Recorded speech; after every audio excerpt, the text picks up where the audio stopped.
So welcome to the Olivelle Grillin and Chillin. I'm like chillin' and grillin' or grillin' and chillin'. Grillin' and chillin' class. We are so excited to have you here tonight and have you join us.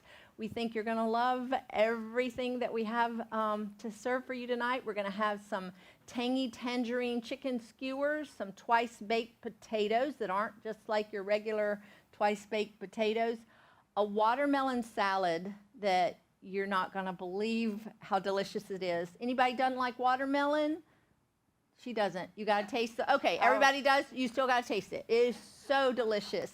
And a corn jalapeno cheddar corn muffin. And then for dessert, my grandma's sour cream pound cake, healthified, made with freshly ground whole grain flour, some roasted peaches, and some coconut chai whipped cream. So that is what you have to look forward to. And a peach slushy. So anyway, so we're just so happy to have you here tonight. I'm going to let Ashley, this is my daughter Ashley. I don't think I introduced myself. You didn't. I'm Sue Becker, one of the owners and founders here at Bread Becker's. We started Bread Becker's in 1992 in our home, and here we are, still here today. So we're just very passionate about what we teach and helping you find the pathway to health through real food. So we are so excited. Ashley actually introduced us to the Olivelle line of olive oils and balsamic vinegars. And so I'm going to let her start the night off by telling you all about them. Perfect. So everyone should have received the Grillin and Chillin recipe booklet. And then we also included a little paper handout that it has the pound cake recipe in it that's super important. And so that is in your little handout. And then also tucked in your booklet is a white cardstock. That has all of the Bread Becker's recommended substitutions because Olivelle as a company, fantastic recipes, but they don't mill their own wheat. They don't use sucanat and honey granules. So we've given you kind of a substitution chart for when they call for certain things, what we would recommend you use in that place. So let me talk about Olivelle. I was first introduced to them at a kitchen store in South Dakota, actually. Olivelle Fine Foods is out of Bozeman, Montana. They are owned by a mother and daughter duo, and they bring in and privately source extra virgin olive oil from all over the country. All over the world. And I think they do have some maybe California olive oil as well that they're starting to bring in. But from all over the world, they source independent, small, family-owned olive oil groves. I always want to call it vineyards, but it's not. They're big old trees.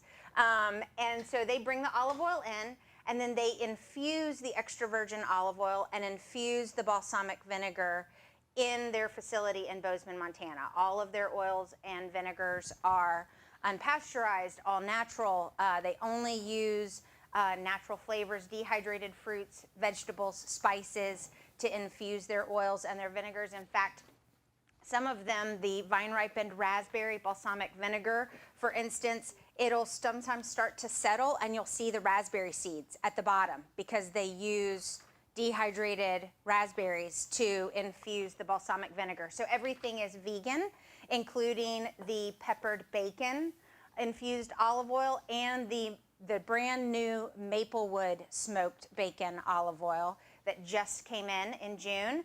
And then they also have a sweet cream butter infused olive oil that's fantastic. Use that in place of butter in your popcorn popper. And it's just really, really delicious. So what is really cool about these products, though, is that everything is on tap. If you walked in the store, you saw our Olivelle display is over in the corner. So every single flavor is in a cask that is airtight and light proof because that light and heat is what will break down olive oil. So you want to keep it out of a window, not next to your stove. You don't want it next to direct heat, so just keep it somewhere dark and cool, and it will last a very long time. You'll use the bottle up before it ever even thinks of going bad. But everything is on tap. You can taste anything. We can sample in a little sample cup. We can even mix in the sample cup an oil and a vinegar if you want to see what a flavor combination is going to taste like for a marinade or for a salad dressing. And we can stir that up. You can taste it together before you purchase your bottles. So everything is filled to order. There are 4 different size bottles. That is the 100 milliliter. This is the 250 milliliter. This is the 500 milliliter, and then this is the 750. So everything is sold by the 100 milliliter, and the price is on the cask. Everything is right about $6 per 100 milliliter. There is a $3 bottling fee, but the cool thing is that it's really a bottle exchange program. So when you first come in and you buy, oh, I want to get these 2. Well, you're going to pay $3 for each bottle plus the price for the oil or the vinegar. Then you're going to, when these are empty, you're going to bring them back clean and dry, and you're going to trade them in for 2 bottles of the same size, go up in size. It doesn't matter, but you can exchange your clean bottles for new bottles and pick new flavors or pick the same flavors. It doesn't matter. So it acts as a bottle exchange. Then we also have a great rewards program with these, that you get a stamp card, and you get a stamp every time you buy a bottle of oil or vinegar. 1 stamp for this size, 2 stamps for this size, and when you fill up that card, it's 10 stamps. You get a free 100 milliliter bottle of oil or vinegar, whatever flavor you like. So that is the oils and vinegars. They also have incredible spices and rubs and dips and infused salts. And we're very particular about the salt that we use here at Bread Becker's. Only a real salt that's unrefined, not heat treated, not bleached, and so they are using all unrefined salts, but they're infused. So we're going to be using their vanilla bean salt tonight for one of the recipes, as well as the lime fresco, which is one of my favorites. The lime fresco goes on fajitas, it goes on guacamole, it goes on just about everything these days. I love the lime fresco salt. So rubs, dips, marinades, the sky's the limit with all of their products. They also have a huge recipe card wall. So just about every single spice and rub, salt, oil, and vinegar has its own recipe card to help you with recipe suggestions, marinade suggestions, that sort of thing. So and you're welcome, you're free to pull as many of those recipe cards as you want. And for those of you watching online, when you order oils and vinegars on our website, we go ahead and pull the corresponding recipe cards for that oil, vinegar, salt, rub, dip, whatever spice, and include that in your shipment. So you get those even if you order them online. So I think that's the olive oil and vinegar and rubs and salt and all the things. And all the things. All the things. Yes. So now we are going to start cooking. Yes. Yes? So the first thing we're going to do is we're going to get the chicken marinating, because it should marinate for about an hour. Now we already have yours cooking. We're smoking it tonight because we don't have a grill here. We're not out, and we didn't want to go outside and sit out there. And anyway, so we're going to smoke them, and we're smoking the little kebabs with alder, which is a milder wood chip, so that, because mesquite or hickory would really mask the flavor of the tangerine marinade. So we're going to start. Ashley's going to use, and the recipe is on page 27 in your little book. We jump all around, so we're like, we better tell you what page we're on, so you're not having to flip through. So page 27, Ashley's going to just start by making the marinade, and the way we do it is just in a Ziploc bag. We've already cut the chicken in pieces, and she's just going to pour the different oils and vinegars and spices and salt right in that baggie. I know what that lime was for now. There we go. So, and this is actually how I do this at home. I do a lot of meal prep on the weekend for the rest of the week. My husband is, he is a battalion chief in our local fire department, which means that even though his shifts are 24 on and 48 hours off, as a chief, last night he was working until 10:30 on his off night, working on a report that he had to send to the bigger chief. So He works a lot, and then our kids are all teenagers. Our oldest is graduating from high school, or graduated from high school a couple weeks ago, and is starting college this fall. So I do a lot of meal prep on the weekends, and I love to pre-marinate my chicken. And I do it just like this in the Ziploc bag. Pour the marinades in there. In fact, if you want to take a note, I will give you my go-to measurements for any flavor combination. If you want Asian, we have an Asian-inspired oil and vinegar. If you want Mexican, we have Mexican-inspired oil and vinegar and spices.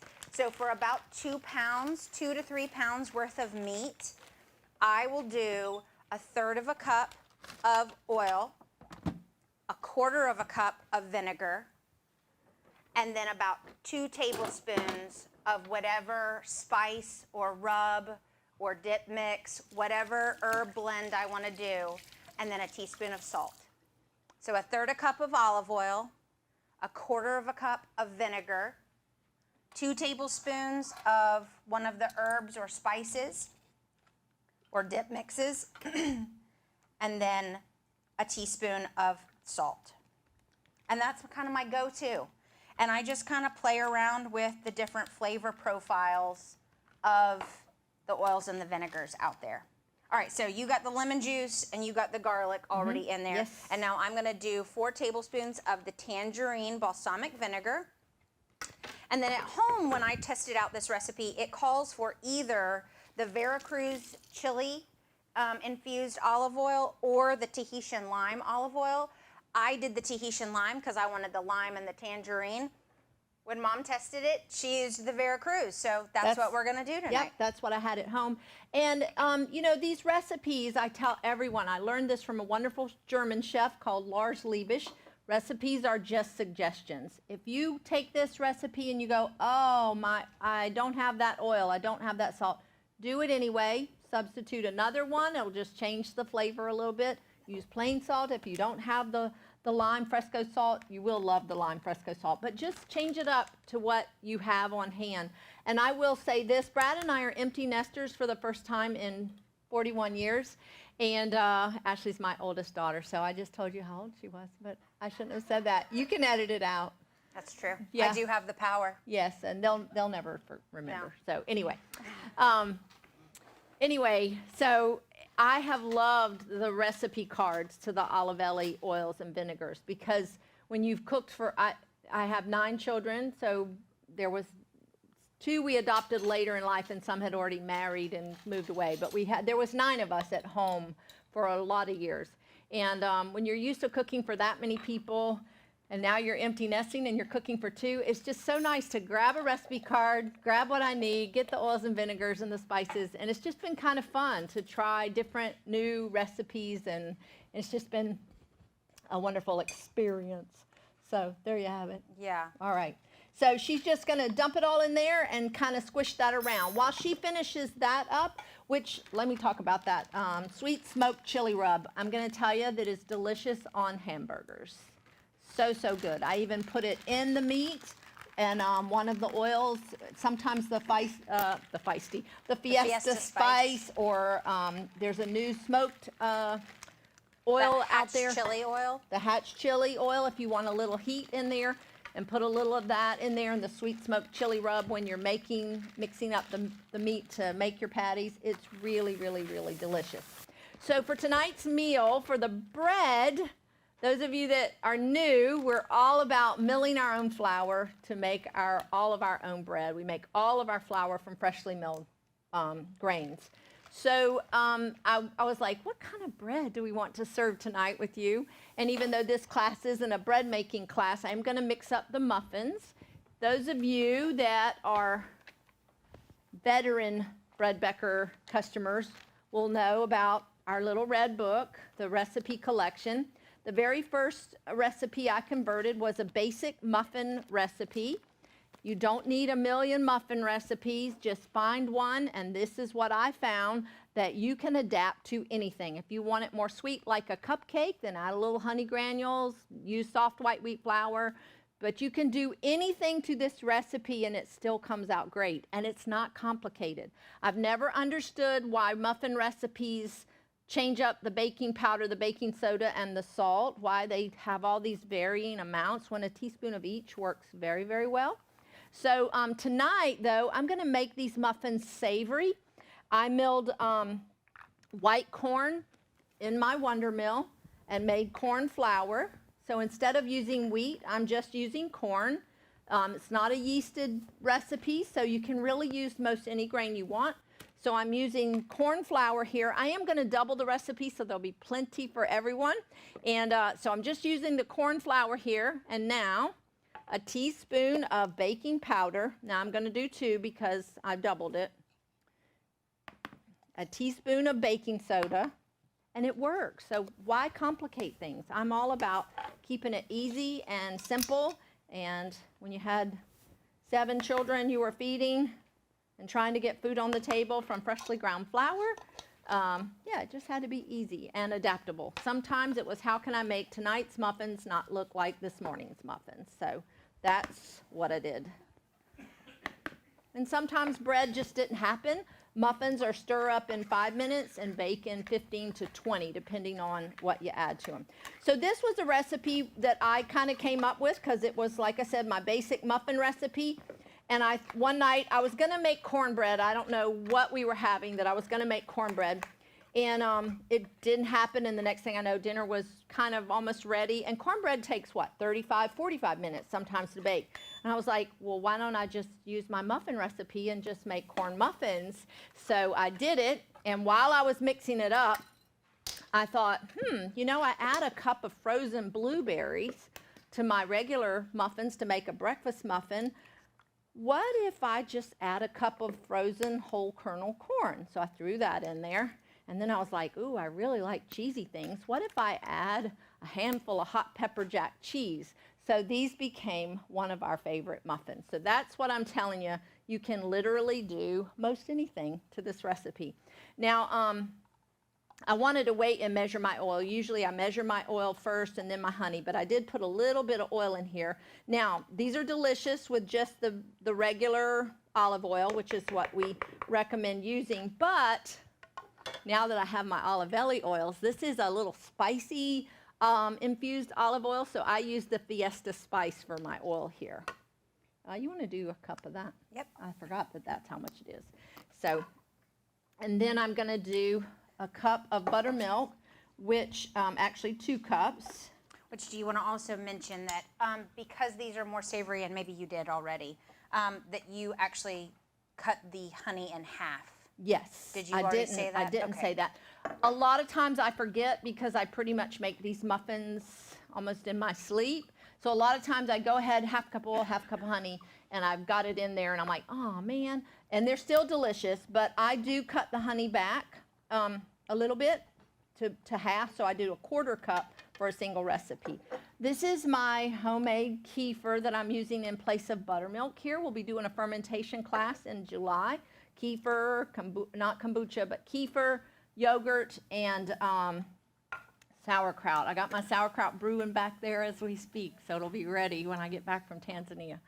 So when I do a single recipe, I usually just, you can see from my bowl, I just I whisk my dry ingredients together. With a quick bread, you always want to do that. Baking powder, baking soda, salt, cinnamon, whatever dry goes in with the flour. Whisk it together really well. And then, like I said, a single recipe, I usually just make a well and put my liquids right there into that little well, because you don't want to overmix quick breads. But when I double or triple the recipe, I like to mix my liquids in a separate bowl, especially because the honey's so heavy. To get that really incorporated into these dry ingredients takes a lot of mixing, and I don't want to overmix a quick bread.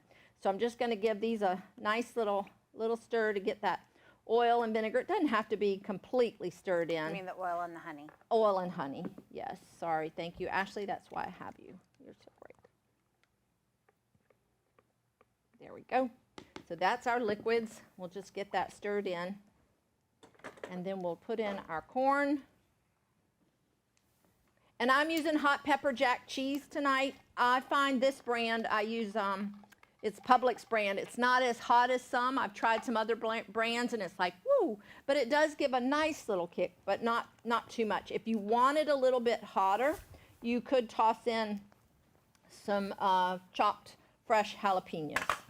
So yeah, so there's our corn muffins from that basic muffin recipe. We didn't put it in your handout because so many of you already have the red book, so it's in there. And it actually, this variation is right there in the bottom.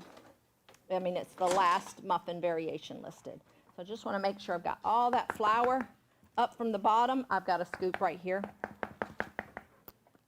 And then the basic recipe makes 12 regular muffins, sometimes a little more because of the corn has increased the volume and the cheese has increased the volume. But one of my favorite pans, so you could do this in a muffin pan, mini muffin pans, whatever, but I love these little small, what are these called? 8-well muffin, or 8-well loaf pan. 8-well loaf pan. It's a little smaller than a mini loaf, and it's about the equivalent of 2 muffins, because I'm going to put 2 scoops in there. And then our USA pans. Guess where they're made? USA, and that's important these days, I think, all days, but especially now. And they are truly non-stick, the only truly non-stick bakeware I have ever found. Even ones that are labeled non-stick, it still says to spray them. These you do not, in fact, you do not want to. Even the cake pans, whatever, everything just slides right out. So I'm going to use these and just give a couple of scoops here, and you can already see my baking powder is activated. And it is bubbling up with that good kefir. So I'm actually going to probably need some mini loaf pans because I think I've got more here than will fit in here. I can make it work. Okay. In fact, I'll keep scooping if you want to start on the corn. All right. There you go. To? Yep. Mm-hmm. Okay. So did y'all like the corn salsa? Yeah? Yeah?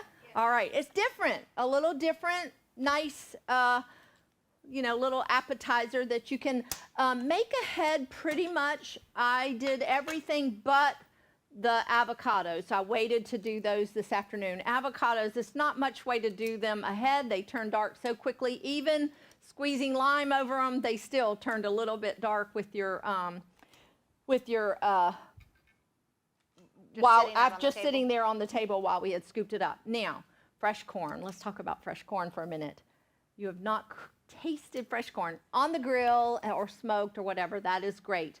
But I'm telling you, pressure cooking fresh corn is amazing. The first time I ever pressure cooked corn, I had just started using a pressure cooker, and I went to the store and I bought the little, it was in the winter, and I bought the little cellophane pack, of corn, ears of corn. So who knows how old they were, where they came from or whatever.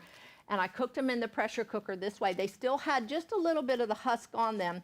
And this is how I learned to make them. And even those, who knows how old little ears of corn tasted like I just picked them from the garden. So what I do is I shuck my corn. Put that over here for right now. And get those silks. I meant to tell you, if you thought you found a hair in your salsa, it wasn't. It was the silk of the corn, because I didn't get it all clean, but I was mixing it up down like, oh dear, and I was like, oh, that's a corn silk. So anyway, so what I do with the pressure cooker. Anybody use pressure cookers? Yeah, okay, y'all are good with this pressure cooker idea. But what I love about pressure cooking, you cook it right on the stove top in a quarter of the time. And so the way a pressure cooker works is it builds up steam, and every pound of pressure increases the boiling point of water, so it cooks things really, really fast, and it infuses the flavor. So I've got about a 1/2 inch of water in the bottom of the pot. I've got a little trivet, if you can see.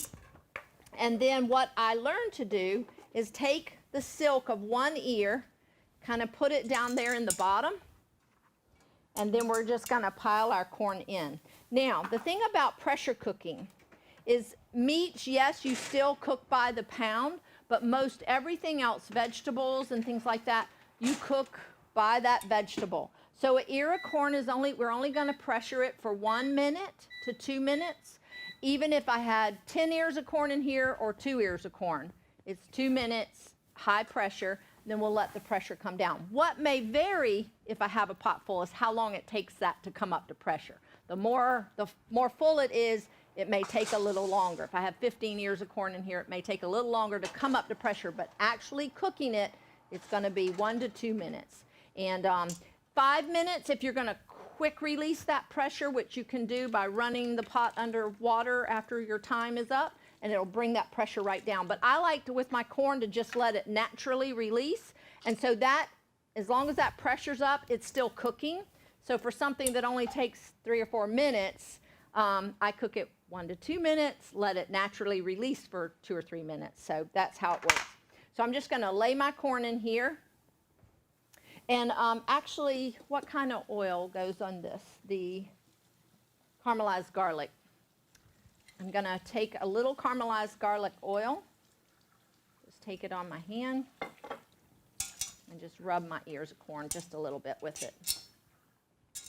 And like, if you like to grill your corn, this is what you would want to do if you're going to grill it. But I'm just going to put a little of that caramelized garlic oil on my ears of corn. And I'm going to turn this on high so it can start coming up to pressure. I'll wash my hands. We'll start getting hot. Let me wash my hands to get the oil off.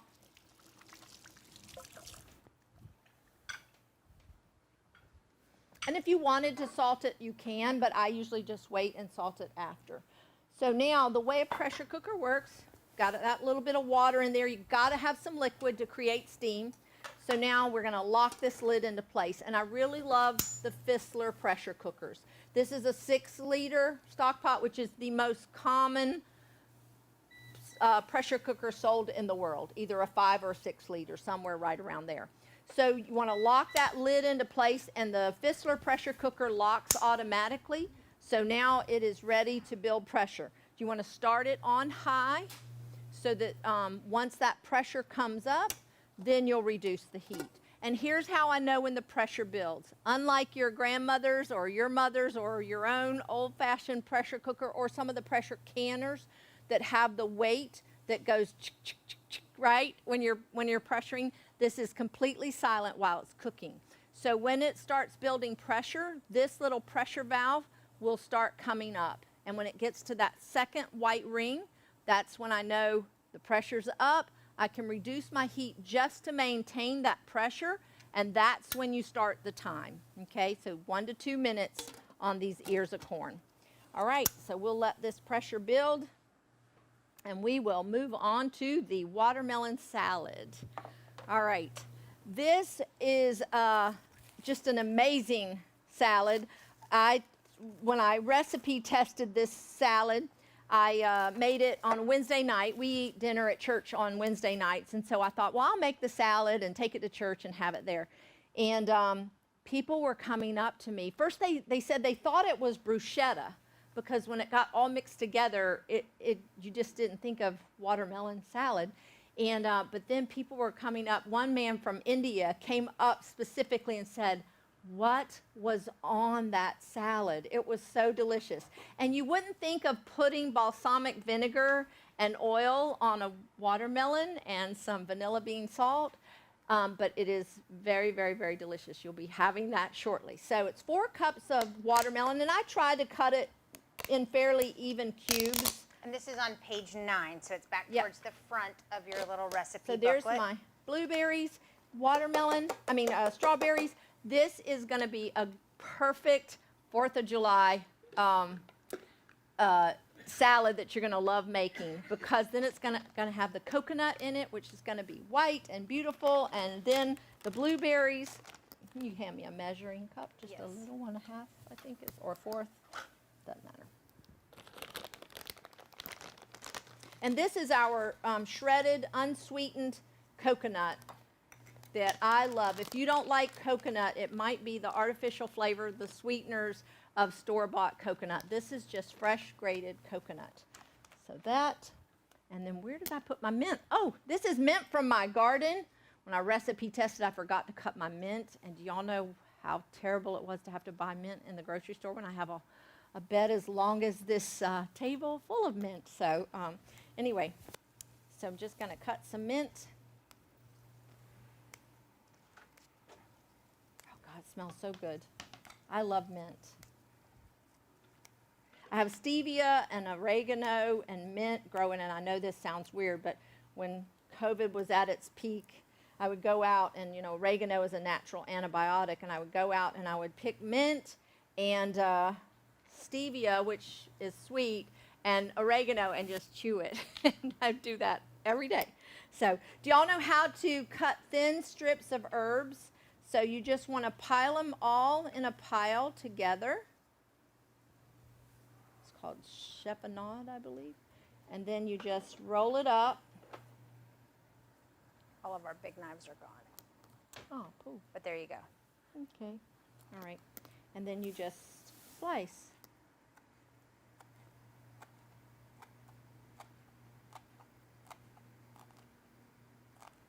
So if you just roll them up together and slice through. Okay. I want to comment just a second. You can probably see better than you can kind of see the steam in the camera, but this, you've got steam escaping here. If it continually escapes and it doesn't seal up, what you can do is take the lid off and just kind of jiggle the gasket. Sometimes when they've been sitting for a long time, they just need to be opened and resealed again. So we'll see if it doesn't expand and seal up. Yeah, and I think it did as soon as I closed it, because the steam's not escaping now. Okay. And that was the vanilla bean salt, and then I need the blood orange oil and the barrel-aged white balsamic. The white balsamic is so nice here because it's not dark and it doesn't give the salad a dark color. So we're going to use 3 tablespoons of my blood orange. If you want to go ahead and you know what, I'm just going to start pouring all of that, because that's it's a 1/4 cup is what I need. Here, actually, just do it here. This is a 1/4. Here we go. And you just pour it all on this salad together. Now, here is where your little card is going to come in handy, because in this recipe it calls for a tablespoon of cinnamon vanilla sugar shaker. Okay, so all it is some cinnamon, and we mixed honey granules. And then what I do for the vanilla, instead of adding a wet to this, I just put vanilla in whatever recipe it calls for. So I'm just going to add a little bit of vanilla there, and it's about a 1/2 teaspoon. So if you just do the small, 1 tablespoon of honey granules, 1/2 teaspoon of vanilla, so that'll give me my tablespoon of the cinnamon vanilla sugar shaker. So there's that, and then I'm just going to add a 1/2 teaspoon of vanilla for that one small amount. If you were doing bulk, it's basically just cinnamon and honey granules. Those of you that are new to bread Beckers, you know that we don't use white sugar or brown sugar. So honey granules is our white sugar substitute. Sucanat is our brown sugar substitute. Got this. So there's that. Now, let me just tell you, so you just mix all this up, and I'm going to tell you this is one salad that you really do want to let those flavors meld. Okay, now this called for chia seeds, and I didn't have chia seeds, and honestly I'm not a real fan, but it said to put the chia seeds in there to help soak up the liquids, but I drank the liquids. I loved it. So there you have it. And did you see that our pressure came up on the pressure cooker? So it came up to the second white line. So I've turned the heat down to a low to maintain that pressure and set the timer. What did you want it set for? 2 minutes. 2 minutes. That's what I set it for. You know what? They've already got the fruit salad. Why don't we let them go on and enjoy the fruit salad? Because they're going to have chicken and muffin and potato. So, yeah, y'all want to go ahead and serve the watermelon salad. So I just stuck it in the fridge and let the flavors meld and took it out on right before we left for church. And if you want to, once these flavors melded, what I did was I took my coconut and I sprinkled a little bit more and a little bit more of my mint right on top, just to give it some really, really, really good, pretty color, because the coconut does kind of soak up the balsamic and everything in there. So that gave it a nice, pretty color. Isn't that a great 4th of July picnic dish? And I think you're going to love it. So this needs to meld, and we will move on to the next dish. And I did stick it in the fridge to meld. Okay, what is next on our list? The potatoes, because the corn's not quite ready yet. I think tonight what we could do is go on and bump it up another minute, and then I'll quick release it so it'll be ready sooner. Okay. Okay? Here you go. Okay. There we go. So if y'all want to turn to page 13, we're going to start prepping the twice baked potatoes. And our wonderful class prep helpers scooped out all of the potatoes yesterday. That you will be eating shortly. Which that's one of the things that I wanted to say too about, especially this class and these recipes. So many aspects of them can be done days in advance, so that when you are having everyone over and you're having a pool party and you're grilling outside, there's not all of this cooking and baking that has to go on. It can just be very, very simple so that you can spend time with your family and your guests and all of that kind of stuff. So the corn could certainly be cooked ahead of time and shucked. Put it in the refrigerator, tuck it away, and then when you're ready to mash the avocados and add it to it for the dip right before your guests get there, then you've got it already done. In fact, I did it yesterday. We cooked the corn, cut it off, we chopped the tomatoes. Could have probably put the dressing over it too, and even the yogurt, and then just added the avocado and the lime today. But I just did the corn and the tomatoes, and then waited to do the rest of it today. But yeah, and that's what I was going to say. This class, when I started looking at it, usually, though we've got your food all ready, so you don't have to wait on us other than the muffins to eat here. We kind of try to do it in the order of the way you would prepare the meal. Now, obviously, you're going to get your chicken marinating. Do it the day before. Like Ashley said, Ashley gets big mountain of chicken and divvies it all out into bags and gets it marinating and even freezes it with the marinade already on it, so there it's ready. Go ahead and bake your potatoes. But like I said, if you were doing this meal all in one day for tonight, you'd want to get your chicken marinating, your potatoes baking, and then move on to your other dishes. Do you want to quick release this and Yes, show them? let's quick release. I'm going to let you take it. The second time I did corn on the cob, we actually were going to a 4th of July picnic. So I had like 15 ears of corn. I've got a bigger pressure cooker, and I cooked it for 1 minute, put the pressure cooker in the car, and went to the picnic that way. And when we got there, just opened it up, it was still very, very hot, and it was perfectly cooked. So that is one way. It's called naturally releasing. Just set it aside, let that pressure come down. But like I said, just remember, if that pressure's up, even though the burner's turned off, it's still cooking. So that's cooking time that you can count. But, so because I wanted to go ahead and get this done, we're going to quick release it. And you quick release it by just taking the pressure cooker over to your sink and running some water on the edge of that pressure cooker. And that'll bring that pressure right on down. So if you want to quick release it, then just cook it for the amount of time that you need to. Okay, and that's the way I do things like green beans. They only take 2.5 minutes to cook. If you let them naturally release for 5 minutes, they're going to be mushy green beans, okay? And the same with your corn. You don't want to overcook your corn. So, and even for this dish, it's almost, you could almost just barely steam it. It doesn't have to be super, super done. So, you will know when the pressure is down. Your little pressure indicator will drop, but also you cannot open this pressure cooker if there's pressure still in the pot. When you go to open it, it'll go psh, it'll let that pressure out, okay? But it's all down, so I can easily open it. Now, like any hot pot, it's full of steam. You want to make sure you open that lid away from you and let that steam out. So there is our corn perfectly done. I'm going to actually, can I use this? Yep. It only had ingredients in Yep. So,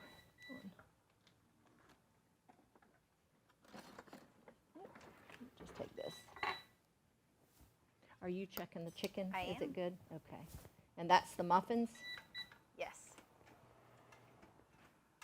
I don't like this tong, that's why. I never understood silicone tongs. Yeah. When you're trying to grab something, and silicone is like non-stick, you just Sarah, ends up like will you hand me slipping some right tongs over there? out of your hand. Just some black ones is fine. So there's our corn. Look how beautiful and yellow it is. So pretty. Perfect, thank you. So we're just gonna let it cool enough to handle it, or if you were ready to enjoy it. Y'all do know how to butter corn when you're about to eat it, don't you? Brad almost croaked. I grew up very Southern. My husband comes from a Northern American family. He hates if I call him a Yankee, but he is. But anyway, he says he's from Ohio, and he goes, "That's Midwestern." I'm like, "It's north of the Mason-Dixon line." I'm from Savannah, Georgia. So anyway, you have a stick of butter, cold butter on the table. You take that corn and you roll it across it, and it makes a mess of that butter, but it doesn't matter. It's how you butter corn. So anyway, but we're gonna let that cool for our, so we can put what? I don't know. Oh, that's the northern way. A slice of bread.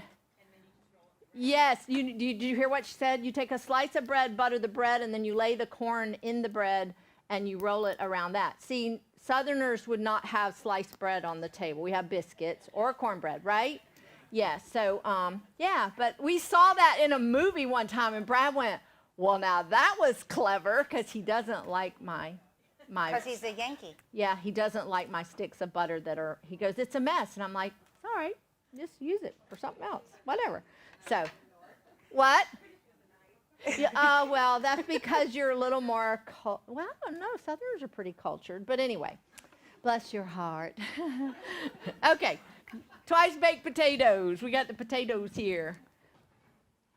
All right, so we rubbed the potatoes with the olive oil, sprinkled it with a little bit of salt. Did we tell them what page the potatoes are on? Page 13. Just so you know, you only need 6 potatoes to feed 12 people. Okay, a half a potato, I'm telling you, you can't eat more than a half a potato. They are so filling. They've got avocado in it, which is very, very, very satisfying, and lots of cheese and some yogurt, some Greek yogurt. So filling. Even my son that eats a lot, he was like, "I can't eat anymore." It's just very, very satisfying. So don't be put off by 6 potatoes for 12 people. So I did baked 6 potatoes here. We need them to get our knives out of the kitchen. Oh, they're right there. All right, perfect. So I went ahead and had my wonderful helpers cut and scoop out the potatoes, but you want to cut them, of course, long ways. And then, do y'all know what a grapefruit spoon is? So amazing. Do you want to just put it in Yeah. there? I'm going to put it here. So, you know what a grapefruit spoon is? Yes, okay. You can't eat grapefruit without a grapefruit spoon.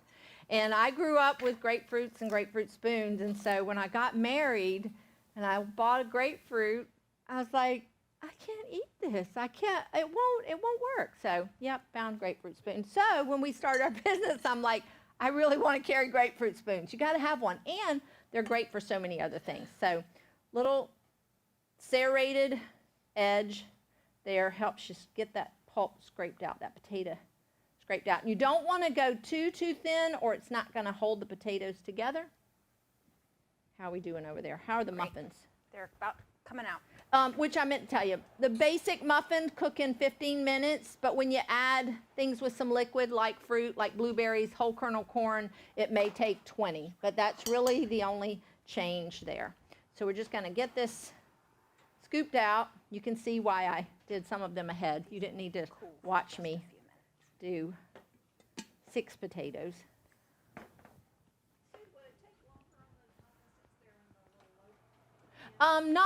Not Repeat too her much question. longer. Yes. Her question is, does it take longer to bake on the muffins because they are in that little loaf pan?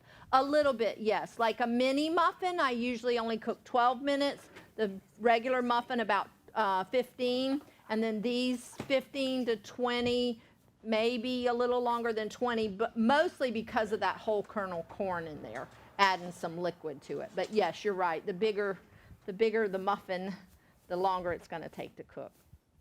But quick breads actually became very popular in the 40s, after the war and during the war, when women went for the first time more in the workplace, so they had to have quick breads, things that didn't take all day. Southerners didn't pretty much make yeasted breads anyway. I know y'all have heard me tell the story of my mom. My mom was born and raised in South Georgia. Her father was a Methodist minister, so they lived in multiple places and limited income. But my mother went to college, and she worked her way through college making biscuits, and so did her mother. Her mother went to Young Harris, so that's going way back, before women too much went to college, but both of them did, and they both worked their way through college making biscuits. So I come by this bread making thing, honestly, except neither one of them ever made yeasted bread, ever. And when I started milling and making bread, my mother just loved it for me to bring bread, and she loved cinnamon rolls and everything. But she looked at me one day because I said, well, Mom, you can do this. And she goes, no, yeast bread scares me. Just like that. Did y'all hear what I said? Yeast bread scares me. So anyway, that was my mom.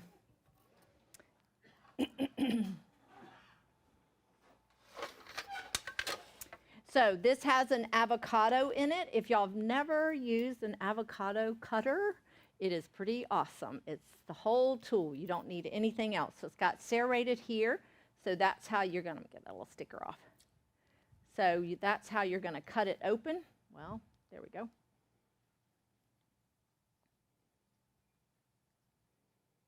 And you got that seed there. So now you're going to take and you're going to cut it. Actually, this is going to be mashed, and then this has little serrates here, serrated edge there, so it just scoops that avocado right out.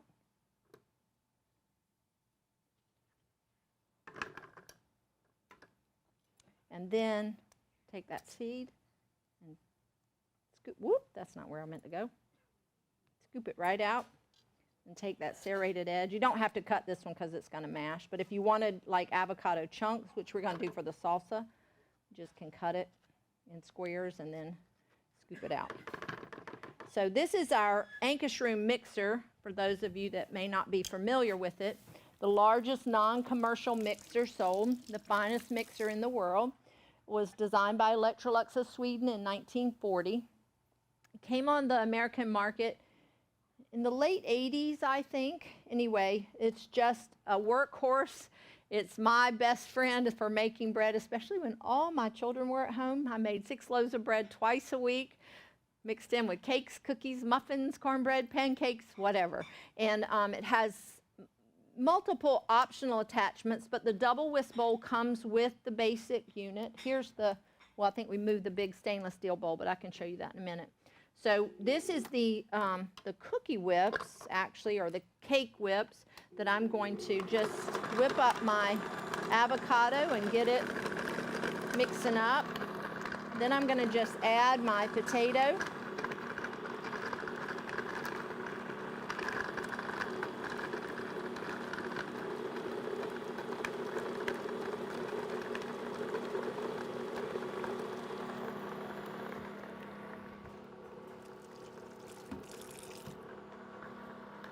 Yep, a little renegade piece of avocado there. And this calls for the caramelized garlic oil. Again, of all the oils, this is one I have to have. I use it everywhere. Marinating meat, frying eggs, browning meat, I just always have my caramelized garlic oil on hand to put in that skillet or do whatever. It's just a great oil to have on hand. Ashley, I need the little mini OXO mini measurers. I think they're all in the kitchen. Do you have one in there? Okay, I'll wait on that. I'll go ahead and do the salt. So it calls for, if you're on page 13, it calls for 4 teaspoons of the smoky bacon salt. And but 2 of those teaspoons we rubbed on the outside of the potato. Okay, so we're only going to put 2 teaspoons in here. Look how pretty and green that is. Kind of different. Now yours we had to do ahead, so it got a little browned. And then one of my favorite seasonings is they have a whole line of what they call dippers. And this is the cheddar and jalapeno dipper. So it's 2 tablespoons of it.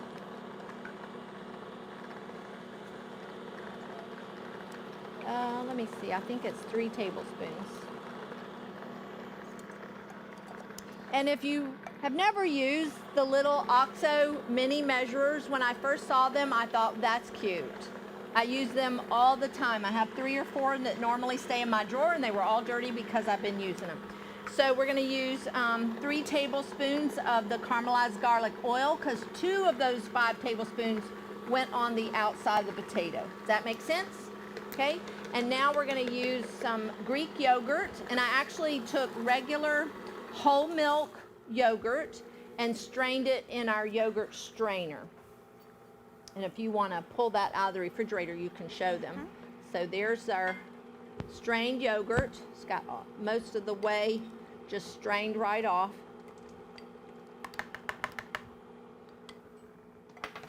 And then 2 cups of cheddar cheese. So this is our yogurt cheese strainer.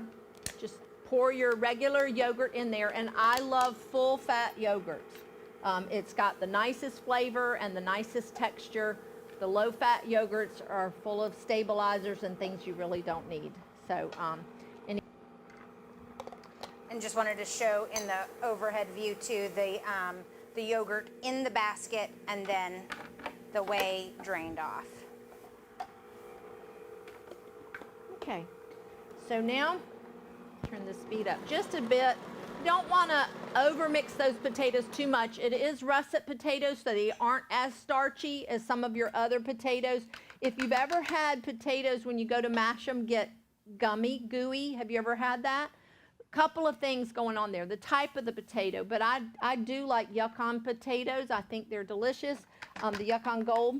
But the russet potatoes are a little better at not getting gummy like that.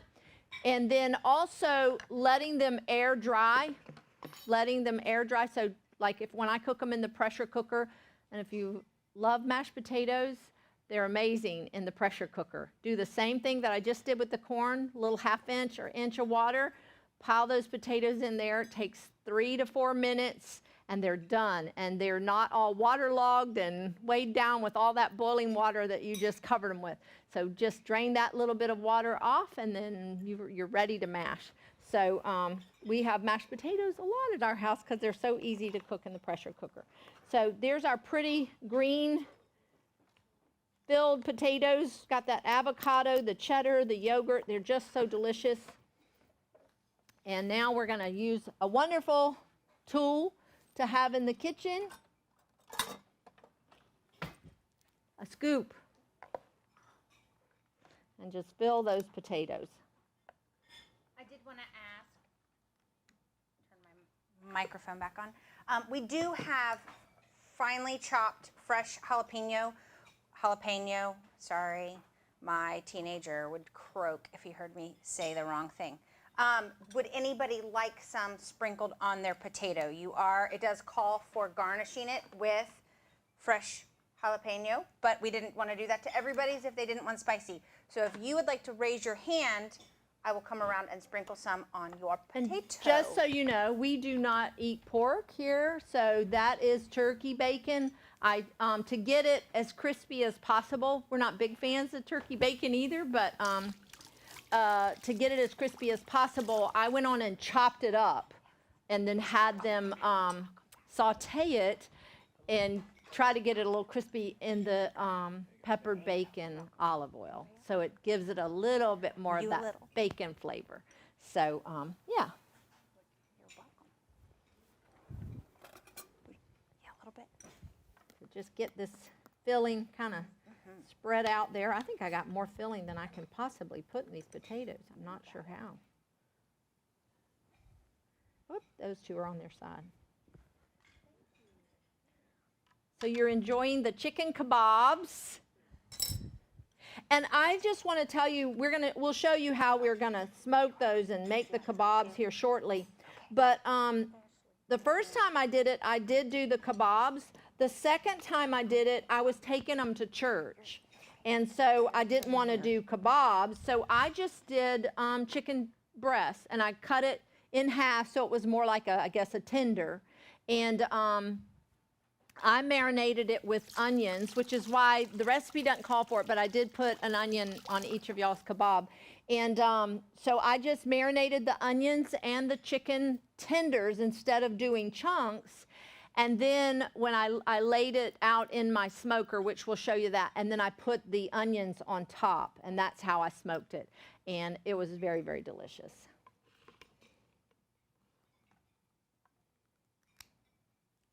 So y'all enjoy your food while I fill potatoes. Because y'all aren't going to listen to me anyway because you're eating. Actually, where's my pan? I need to be putting these.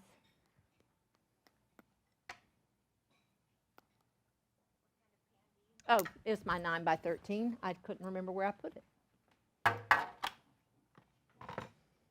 I'm like, why don't I have enough room to put these in here? So we're going to put them here.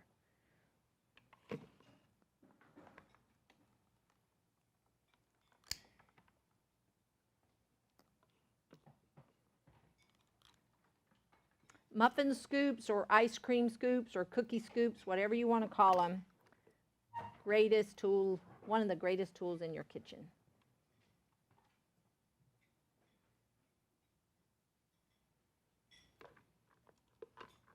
How are y'all liking it? Yeah? How'd you like the watermelon salad? Wasn't it great? I mean, would you have ever thought of putting balsamic vinegar and olive oil on top of it? Yeah? Some of y'all are going, don't mess with my watermelon, just leave it alone. Ashley's not a fan of watermelon, but she said she liked it. I'm like, how can you be my child? That Yankee blood. Yeah, I guess so. That other half of the DNA pool. Poor Brad, he's not here to defend himself. He'll be fine. He goes, I did wear the Confederate gray in our wedding. And I'm like, yes, you did. So we got married in a church on the Isle of Hope in Savannah that was built before the Civil War. There's a Civil War cemetery there, and the pews in the church were actually used as hospital beds. So if you've ever seen, I think it's the movie The Blue and the Gray or whatever, and they're marching down this tiny one-lane road with the water on one side and houses on the other. That's where I grew up. That's Isle of Hope. I didn't grow up in those mansions, just so you know. But it was beautiful. But we hung out there. It's a great place to grow up. All right. So there's our potatoes.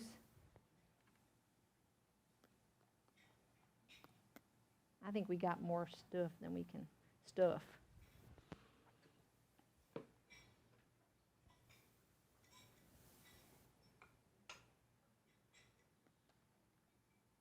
One more. And then these just, once you get them baked, and so that's why it was so easy to just bake the potatoes, get the inside scooped out, and I just put them in a bowl, and then you see, that wasn't time consuming or tedious at all to mix it. The tedious part is scooping the insides out of the potatoes. So I just did that yesterday and then put them in a covered container in the refrigerator and then just took them out just like you just saw me. So, I bet you could scoop that into like a Ziploc bag and cut the corner big enough that the corn and the chunks of avocado, and you could probably pipe it in there super fast and Yeah. easy. Yeah. Of course, when you're not doing a lot, go ahead and get the rest of this in there somehow. Yeah, let's just stop. There we go. I think it'll be fine. Yep, I'll eat that. So now they just bake for 10 minutes. And then you just put that, the bacon and the jalapeno. How many of you got the jalapeno? Pina? I don't know. I think it's an O. So anyway. Jalapeno. How many, you like it? Jalapeno. Yeah. How do you like the potatoes? Yeah? Very, very filling. How do you like the corn muffin? Yeah. Once we did that, it was like, it became our favorite, especially with potato soup in the winter, or just something fast and easy. It was just a great way to finish out a meal that you didn't want to spend a lot of time on. Okay, let's make this. All right, and Sarah is almost done getting the smoker Okay. ready, and so We can go ahead and do start the, skewering the Yep. chicken. Do you have onion that we're gonna put with it, or I just didn't. the chicken? Yeah, I Okay. did. I put the chicken back there and forgot, but do you like the onion? The onion actually picks up more of the little bit of heat there than the chicken. Did you have a question? Yeah, I was going to ask you about the chicken. It says marinade for 1 to 6 hours. Mm-hmm. You guys don't like marinade overnight? I marinated what you're eating overnight, and it would have, actually, when I made it at home the first time, I marinated it thinking I was going to do it for dinner that night. Didn't happen. The next night didn't happen. So it was 24, 48 hours. The vinegar and everything there is just fine. Hold it. In Yep. fact, the vinegar acts as a tenderizer to the Yeah. meat. Yeah. So I have marinated in the refrigerator for 3 to 4 days. Mm-hmm. Yeah. Second question Yes. on the chicken too. I see you put the rub on here. Do you use just rub sometimes, like grilling chicken with maybe a little oil without everything? Can you repeat his question for the Yes, camera? yes, sir. First question was, how long do we marinate? At least an hour for this, but easily 24, 48 hours in the refrigerator can marinate just fine. Yes, his other question was, do we ever just rub the meat with some oil and just a rub? Yes, there's dry rubs. There's all kinds of ways to rub meat. Most of the time I do use some type of oil and then rub my rub on it, just the rub all by itself. Yeah. One of our favorites is there's a roasted coffee rub out there that is absolutely delicious on steak, and then just grill them. I've also used the coffee rub on stew meat. Rubbed it, did a little bit of the caramelized garlic, olive oil, and then rubbed it really good with the roasted coffee rub, and then used that in my beef stew, cooked it in my pressure cooker with everything, and it was just absolutely delicious. So that's a favorite. The Smokehouse barbecue theme flavors that they've just released in June. There is a barbecue rub that's absolutely delicious, that really pairs beautifully with their new Maplewood smoked bacon oil and a bourbon barrel aged balsamic vinegar that is delicious. You could almost treat it like an after dinner drink and just sip it plain, which you can totally do that with these vinegars. The whole big thing right now is stomaching apple cider vinegar, and it's good for your health, and it is. It just doesn't really taste that great. These balsamic vinegars are just as good for you as apple cider vinegar because they are not pasteurized. They have not had any sugar added to them. So they are filled with really great probiotics, and they are delicious drizzled on ice cream. The Meyer lemon vinegar is delicious on vanilla ice cream. There is a chocolate espresso balsamic vinegar that on vanilla ice cream gives you like just enough chocolate and coffee flavor It's without amazing. having to have chocolate or coffee ice cream. Absolutely delicious. And one of the classes that we did earlier in the year, I did just raspberry ice cream. I took frozen raspberries and heavy cream and then sweetened it with a little agave and blended it, and it was still very, very frozen, and then we scooped it and drizzled the chocolate espresso over it.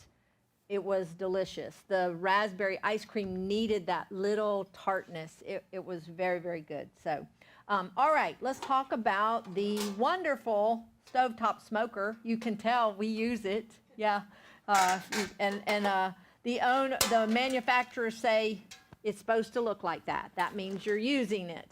So, yep, thank you. Yep. So here's the whole unit, and I tell everyone, well, all you fathers, stop your ears for a minute. Great Father's Day present if you're looking for one still, especially for the father that has everything. They're under $50, $49.50 or $49.95, something like that. And anyway, this is the whole unit, and it's called a Stovetop Smoker. You don't have to use it outside. We smoke the chicken right there on the stovetop. So it's all stainless steel. I'm going to scoot you over Yep. so that I can get a better view. Yep. For and online. this is how it works. And it comes with, I think 2 packs of wood chips already in it. I can't remember. It used to come with 4, and then they changed it. So I think it's 2 packs. But here's how it works. And we sell the smoker and all sorts of flavors of, and I shouldn't say flavors, all sorts of different wood chips, because it is not artificially flavored. It is not infused with chemicals. It's just finely shaved wood from that tree.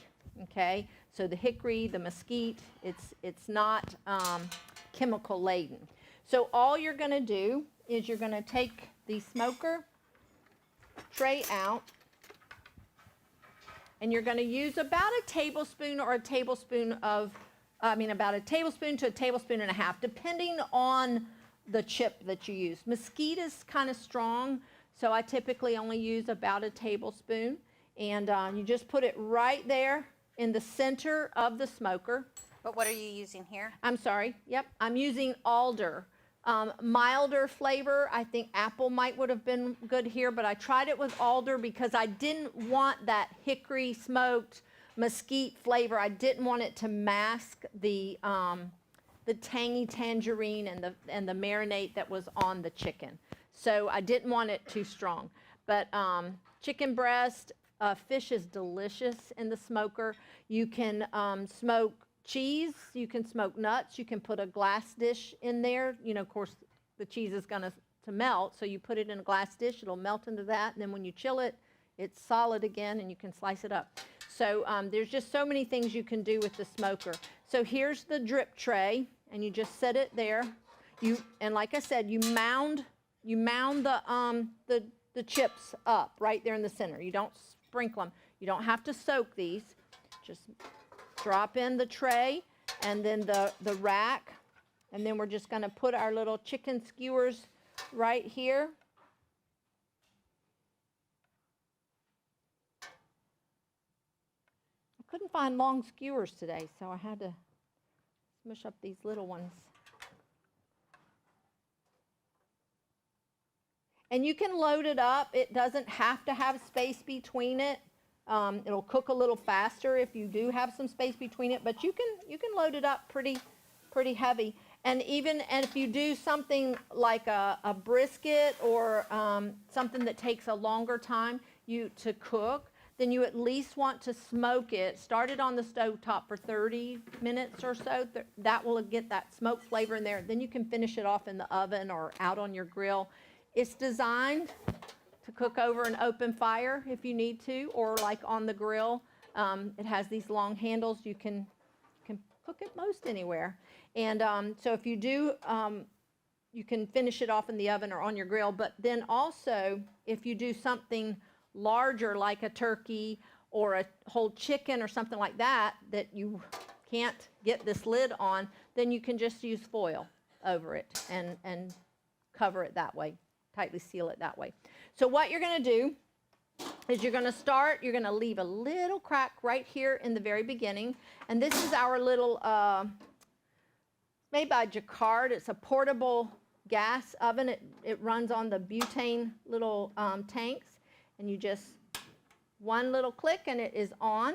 You start it on high, and you wait to see that first little whiff of smoke come out, and you're going to see it. The alder took a little longer tonight. I noticed my mesquite and my hickory, usually within a minute, it's already got a little whiff of smoke coming up there. But as soon as you see that first little stream of smoke, then we're going to shut this down all the way, and that'll keep your house from filling with smoke as you smoke your meat or whatever you're doing. I like the onions smoked, and even with the hickory or the mesquite. Vegetables, one time I just did zucchini and peppers and onions from my garden and put them in there with the meat that I was smoking. So, so delicious. Brad and I aren't huge fish eaters, though I'm becoming more and more of a salmon eater lately, but so good smoked in the smoker. So anyway, we're still waiting for that little whiff of smoke. Usually it would already be out there by now, but we'll go ahead and move on while we're waiting on it. And then once we see that little whiff of smoke, like I said, we'll close it down, turn the heat down to kind of medium high, and then start your time. And it's going to depend on how many ounces, pounds, whatever of meat you have in the smoker. So I don't know if you can see it, but I can see it. Can you see the smoke? So I'm going to shut it down, and then we'll start the time. And it took about 20 minutes for these little kebabs, or a little more? It was 20. 20. Okay. So there you have it. All right, let's finish our corn salsa. Have y'all ever used a little corn cutter? This thing is pretty amazing. Watch this. Where's my bowl? Which one? You want one of these Yes. big ones? Mm-hmm. There we go. And the corn salsa is on page 19. So there's your silk, see? So it wasn't my hair or anything like that. All right, so you just, how cool is that? Very sharp. Way easier than that plate or a bowl on a plate upside down with a knife, and you still seem to have corn going everywhere. Yep. We need to turn the heat down on this a little bit. I think I did. Okay. Yep. So there it is. And if you want cream corn, of course, you just go ahead and dig a little bit, scrape it a little bit more after you get everything cut off. But I'm not wanting cream corn today.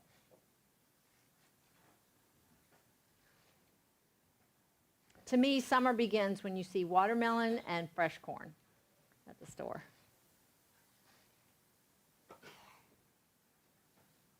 These corn cutters are by a company called Kuhn Recon, and they're out there on the end cap hanging. So if you garden, you're going to love this corn cutter. We had another one that I've used that was wooden, but it was a little more difficult to use. Okay, so then I just break up the corn. But look at that, isn't that beautiful? Like I said, if you wanted cream corn, then you could go back over it. Oh, my bracelet's clanging. All right, so there's our corn.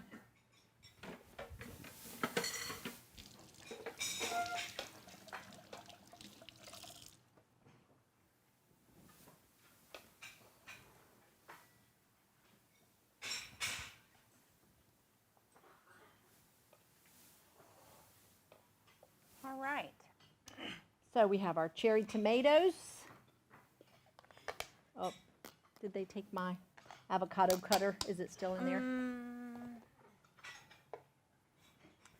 It might be in there. We'll get it. It might be in there. No, I think, oh, yes it is. I will wash it. Okay.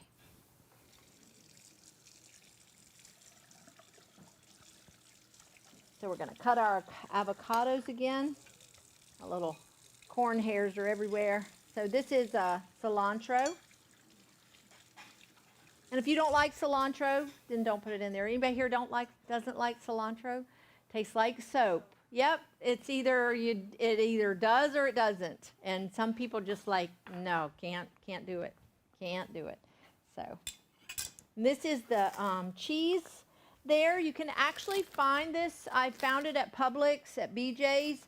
It is, I should have kept the wrapper for you to see. Just there's 3 different types there. It's in a round, little flat round, and it's like right above the blocks of cheese. And it is, one will say a Mexican melting cheese, one will say a Mexican crumbling cheese, and you want the crumbling cheese, okay?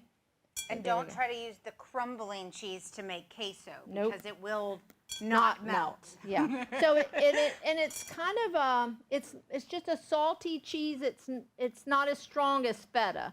If I didn't think I could find it because I never really looked for it, and I was like, well, I'll use feta, and feta would be fine there. It's just a little different ethnicity. So, all right. So let's cut our avocados. Now for these, I'm going to do these a little bit different because I don't really want them mashed, which you could, but I don't really want them mashed. I want to show them really quick in the camera. Got a little. There's our twice baked potatoes. You guys got to see them on your plate, but everybody watching online after the fact, they never got to see the finished plate. Here we'll plate them shortly. Yes. Okay. So yeah, this has a little ripe spot there. And so now I'll just cut it like that, and then cut crossways, and then I have chunked avocado. So you don't have to scoop that avocado out and then try to chunk it. Chunk it while it's still in the skin. Avocados can be kind of touch and go. If you know you want to make this for the weekend, you might want to go check out the avocados because sometimes they're hard as a rock. Now, more firm avocado wouldn't be so bad here, but for the potatoes, the first night I tried them, all the avocados in the store were extremely firm. Which avocados will ripen just like peaches. You know, the trick of putting them in a brown paper bag with a banana. And it's because of the gases that the banana gives off in the brown paper bag make the peaches ripen very quickly. And the same with avocados. And then I have found that once your avocado starts to feel soft, go ahead and put them in your refrigerator, and they'll keep for a week in the refrigerator and stay nice and soft. And my 15-year-old son could probably eat his weight, and he's quite a bit taller than I am now. He is my first child to surpass me in height, which is not saying much. I'm only 5'4". But she's not 17 anymore, she's 18. My oldest grandchild is 18. Yes, my 18-year-old daughter is only 5 feet tall. So I've still been able to tower over my children until this last year. And now my 15-year-old son is 5'9" now. He's now taller than his father as well. And then our youngest is 14, and he has now surpassed the sister. So she is now officially the shortest in the family. And they give her a hard time about it often. And then she reminds them that they can't go anywhere on their own, and if they want to ride to their friend's house, they'd better be nice, or she won't take them. So I did hold when I made it ahead, I held the lime and the avocado to do right before we served it today. Just get that lime over there.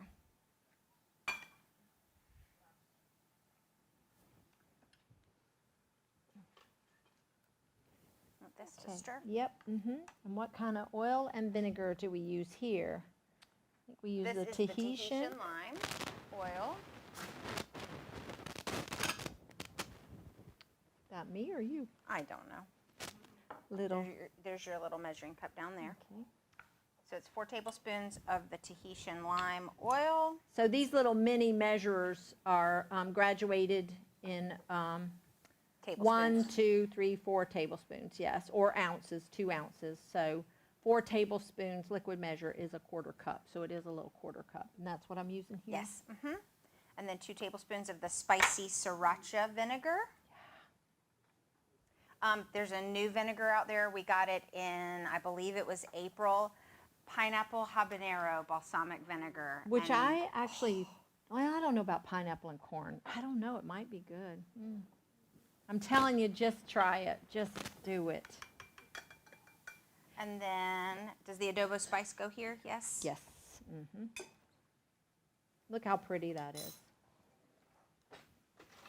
2 tablespoons. And this Mexican adobo spice seasoning, this is what I use now in my taco meat.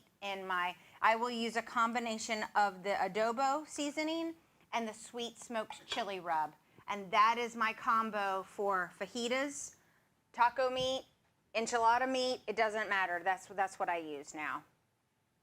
And my kids absolutely love it. I will even sprinkle a little bit of the adobo seasoning in my fresh made guacamole.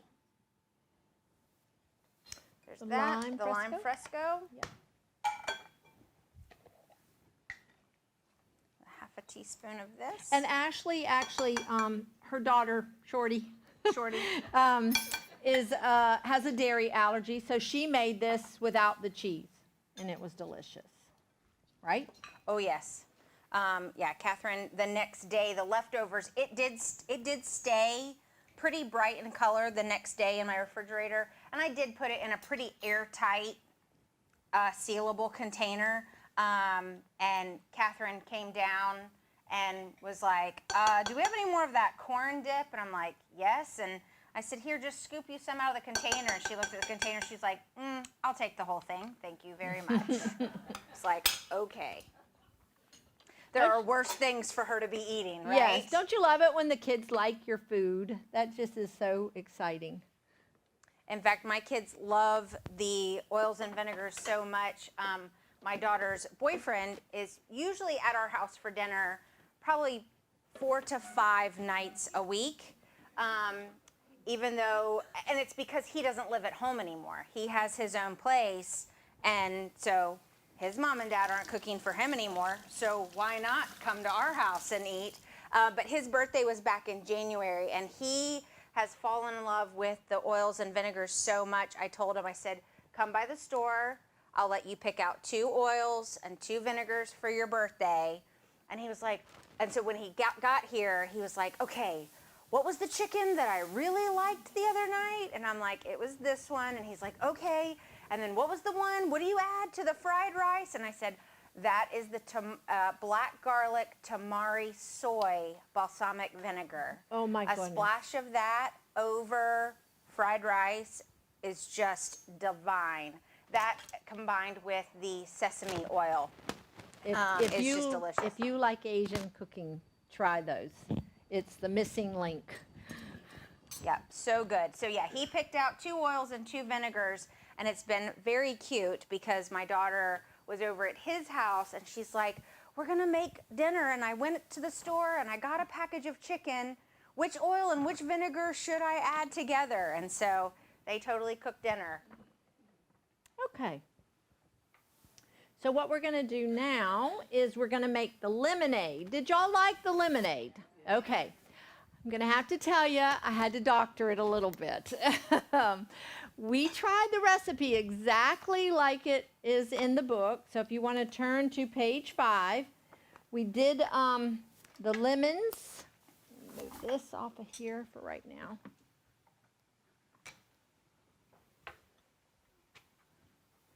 And this is that, the cinnamon vanilla sugar shaker is what you dip the lemons in. And then we didn't have a grill, of course, so I used my grilling stone at 400 degrees and grilled them in there on the stone for about 10 minutes.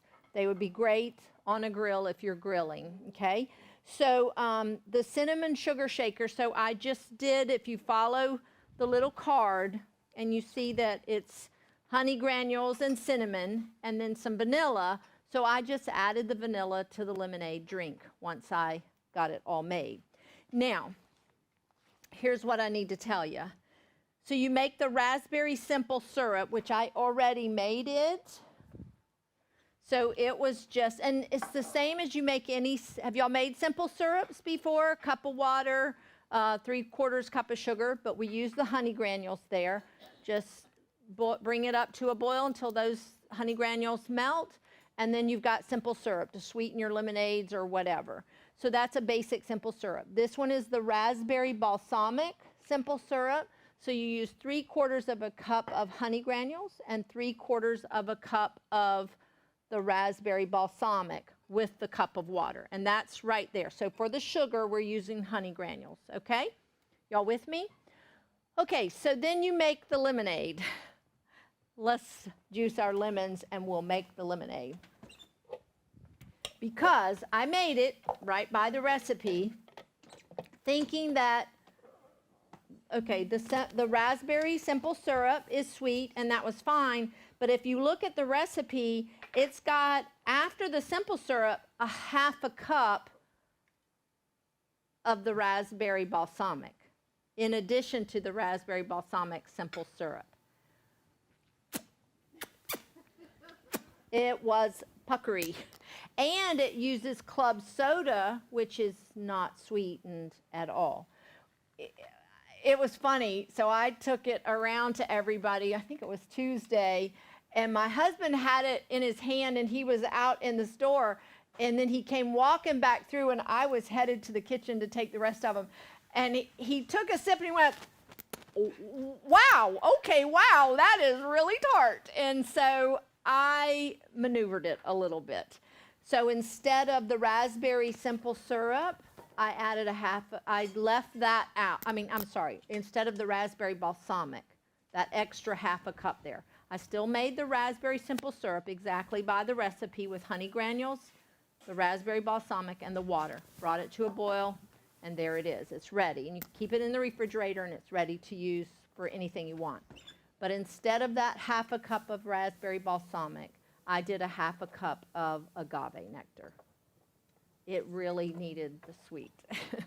And instead of club soda, I'm using white grape peach kefir juice. And I'll tell you about that in just a minute. And Ashley can pull that out of the refrigerator in just a minute. This is an optional attachment to the Ankish room. Ankish room is just an incredible motor, not just, but it is an incredible motor. It can drive all kinds of attachments. Do you remember my mother had a glass one that you did this on? So this is just a motorized version. So it's squeezing the lemons for me. Whoop, has a strainer that strains those seeds off. Is this the whipped cream for them? Probably. You might want to taste it. I think it is. Okay. I mean, I am going to whip some in the class. Yeah. So I'm only doing 8 lemons here instead of 16, which would be 32 halves. And you just roasted them for 10 minutes, let them cool until they were cool enough that I could handle them. So we just went ahead and so you cut the lemons, you dip it in the cinnamon vanilla sugar shaker, which doesn't have the vanilla, which is why I added vanilla to the lemonade. So for this recipe, if you want to make this note, it was a 1/2 cup of agave, substituted for that 1/2 cup of raspberry vinegar, and then a tablespoon of vanilla for this whole drink. And then 7 cups of white grape or white grape peach kefir juice. Do y'all know what kefir juice is? Does everybody know what kefir juice is? Okay, are you familiar with milk kefir? The milk, pourable yogurt is what I call it. But it has different organisms that ferment the milk into a fermented beverage. It tastes like yogurt, but it is pourable. Very nutritious, got all those good organisms that you want to get in your gut. Well, those exact same organisms will ferment juice, anything with sugar in it. It's the same organisms that your sourdough starters are from. It's the lactic acid organisms. When they eat the sugars, they produce lactic acid, which makes the drink tart, which that's what makes yogurt tart or milk kefir tart. But it also, in juice, the byproduct is carbon dioxide. So it naturally carbonates your beverage, and it is absolutely delicious. Just plain, all by itself, it is delicious. If you're familiar with kombucha, kombucha is different organisms that will ferment and break down those sugars. The byproduct of that feeding process of those organisms is acetic acid. Do you know what acetic acid is? Vinegar. That's why kombucha tastes more like vinegar, and if you even let it ferment too long, it will become vinegar. Not so with your lactic acid organisms. It's just a milder flavored beverage, and it's delicious. And my favorite is to ferment grape juice.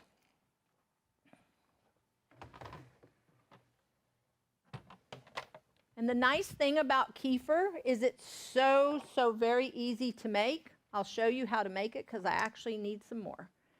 So you just buy your bottle of juice, and it can be whatever kind you want. I'm not big a fan of fermented citrus. That's kind of disgusting. But grape, white grape, and my favorite is white grape peach. The peach there just has a sweetness that takes that acid edge off of the juice. Apple juice, and most stores now have organic apple juice. There's one, a blueberry, blackberry I see. It's very delicious. So any juice. And then we sell the starter. We sell the starter in little jars like this. This is a half a cup of juice of kefir already fermented.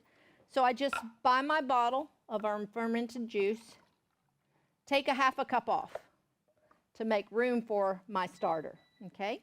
Pour your starter in, and what I do is pour about half of it in, and then I swirl it up, because remember, it's carbonated, so it's hard to get all that good sediment off the bottom. So I just pour it in, getting all that good stuff. See, I left a little bit. Get that. That's the organisms that you want in there. Put the lid on, shake it up. The nice thing about kefir organisms, they like room temperature. They'll grow just fine. Unlike yogurt organisms that need 110, so that's why you have yogurt makers or some type of incubator. But the kefir will ferment right on the counter, and this will be ready usually in 18, 24 hours. So in the warmth of the summer, it's usually ready by the next morning.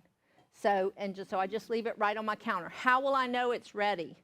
You're going to have sediment on the bottom, and I think I already burped this. Your bottle will look like that in the morning, or should. If it doesn't, then let it go just a little bit longer, depending on how cool your house is. In the winter, sometimes it takes a full 24 hours. And some of the red grapes and cranberry juices, some of those take a little bit longer because they're more tart. So then tomorrow morning when I come in, it'll be looking like that. I'll burp it. What, did you hear that? Well, now I burped it. So now, let's see. Oh, well, it can't do it. Burp it. Put it in the refrigerator. It's ready to start drinking, okay? Just drink it and enjoy it. Helps digestion, helps inoculate, feed those good organisms in your gut, and that's a huge part of our immune system. So it's really a helpful immune builder. And interesting that everyone that my husband particularly has told people about, because he had terrible acid reflux for years, and when he started drinking the kefir juice, it went away. And he never was on medication, but when I say terrible, every now and then he would have it more like indigestion. But some people were on meds, or they had it constantly, and as soon as they started drinking the kefir juice, it stopped, because it helps with that digestion. So, all right. So now let's make our lemonade. Oh, and here's the best part. Yeah. So then when you are saving it for the next one, you save a half a cup. Yep. Yes. So her question is, how do I make my next bottle? Okay, so tomorrow morning, this will be ready. You burp it, put it in the refrigerator. That'll slow that fermentation down. It'll still ferment in the refrigerator, but it's good for at least 2 to 3 weeks, you know. But it will keep eating those sugars, and it'll get less and less sweet, kind of a little more beerish and wineish tasting, because an eventual byproduct is alcohol, but it's not alcoholic at this stage. So then burp it, put it in the refrigerator, start drinking it. But this is now the fermented juice is now your next starter. So you never need the little starter again. okay? Just don't drink your seed corn. Don't eat your seed corn. Don't drink all your starter. So then just use this to start your next bottle. When my teenage kids were at home, and I had 3 that were home all at the same time, and we had just started doing the kefir juice, they drank it like you would soda for a meal. I mean, they drank big glasses of it. So I made a bottle every day. And they knew that the bottle sitting in the sink was fermenting, the one in the fridge was to drink. Also, don't recommend, I say bottle, I don't recommend glass. It does expand, it does produce gas, and we've had glass bottles break. So as long as you burp it and you're drinking out of it every day, you're burping that bottle every day, you'll be fine. And this one's not gonna break. I love glass, but I do use the plastic bottles for my kefir juice. So anyway, so just a half a cup of this will start my next bottle. Okay, and oh, I was gonna tell you, so they were notorious, one son in particular, of drinking all the kefir juice. Do y'all have children that do this? That he put the empty bottle back in the refrigerator. Like I really wasn't gonna notice. But thankfully he did that. But they also do it with milk cartons and things like that. And you're like, really? So anyway, as long as you have the sediment on the bottom, you've got your starter. Okay, so if someone drinks all the juice, including yourself, and you have that sediment, then instead of just pouring this off, pour it into your empty bottle, get that sediment, swirl it up, and then just pour it back in here. Does that make sense? You can use that sediment as your starter. Okay, so that's kefir. So now we're gonna make our lemonade. So here's our fresh squeezed lemons.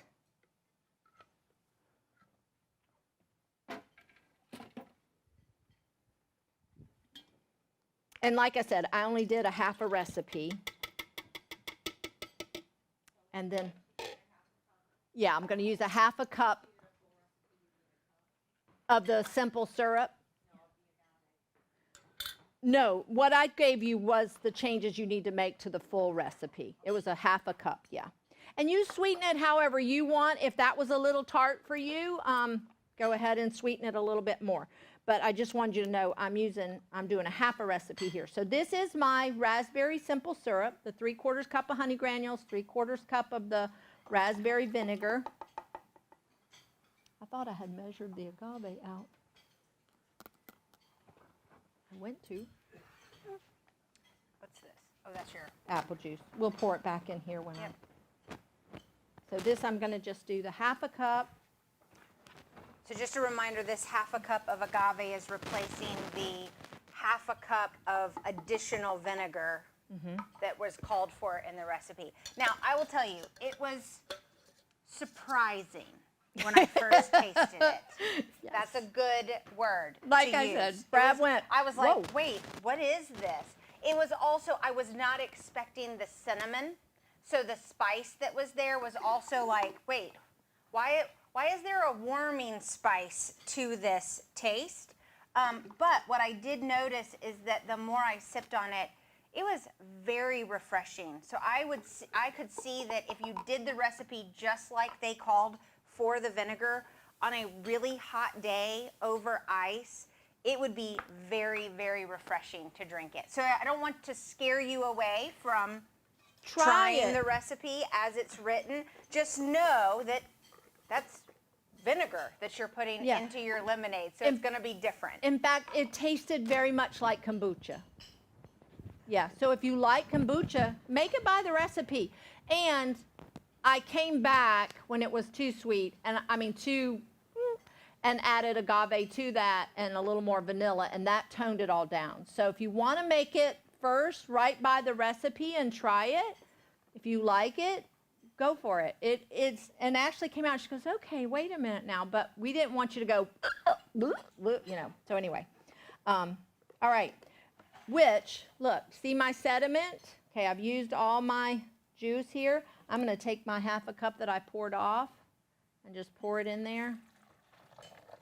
And now I've just started that. So that'll be enough to get that fermented by morning. So, all right, so there's our lemonade. Did you like these? And of course it says to put ice in there, but I made it ahead, so I didn't want the ice to water it down. So I did just had them fill your cups with ice and pour it over it. So this is a half a recipe. I made one full recipe that served you guys that small cup. So if you wanted a much more serving size, bigger serving size. Yeah, so then filling it with ice would make it look so pretty. And then that, instead of club soda, the kefir juice really gave it a nice, refreshing flavor. And the nice thing about kefir juice, using that in place of ginger ale or club soda, is it keeps fermenting, so it never goes flat. Whereas if you had put the club soda in here, or like punch at Christmas time, I used to use ginger ale, then if you have leftover, it goes dead. The kefir juice will keep it bubbly, so you can save those leftovers. So that's a nice advantage. All right, y'all have had the pound cake. What do you think about that? Yeah?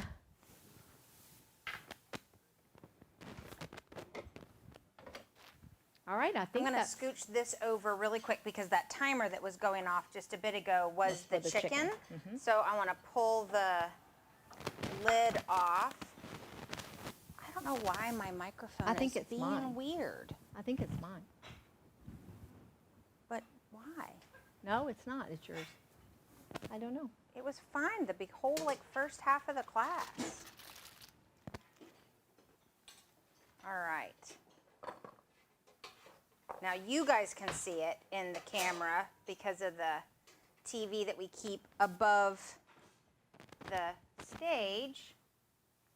But I'm a dual purpose tonight, and I'm also able to man our cameras for online. So I'm going to show them. Right, we get to see what's online up there. I just realized I forgot to add the vanilla. The vanilla does make it very delicious. But it was pretty good without it. Yes, we also noticed that too, that because of the vanilla sugar shaker was supposed to be on the lemons, that was the other thing. I tasted, I was like, all I'm tasting is the cinnamon. And Mom was like, oh, it was supposed to be the vanilla sugar shaker. I need to add vanilla to the whole batch. And as soon as she dropped a little bit of vanilla in my cup, I was like, oh, that changes everything. Yeah, it takes the edge off. Yep. So now online gets to see our smoked chicken kebab skewers. And great way to test chicken or any meat is to use an instant read thermometer. I like to take it into maybe one of the biggest pieces, but I'll do a couple of pieces around. With most any meat that you cook, you want it to rest after you've grilled it or broiled it or fried it or whatever. And so safe eating temperature on poultry is 165.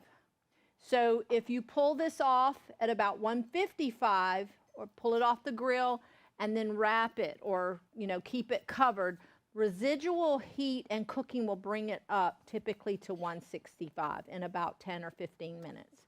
So the chicken is one of those meats that's very easy to overcook. If your chicken is kind of rubbery and dry, chances are you overcooked it. So that's an important thing to remember. If you take it up to 165, which is the safe eating temperature off the grill, then when it rests, it's going up to 175, sometimes even 180, and then it's going to be too done. So you want to be safe, but about 155, maybe 160, but let it rest and it'll come on up to 165. And if you're concerned, then check that temperature again and make sure that it came up there. All right? Okay, let's do our dessert that you already enjoyed.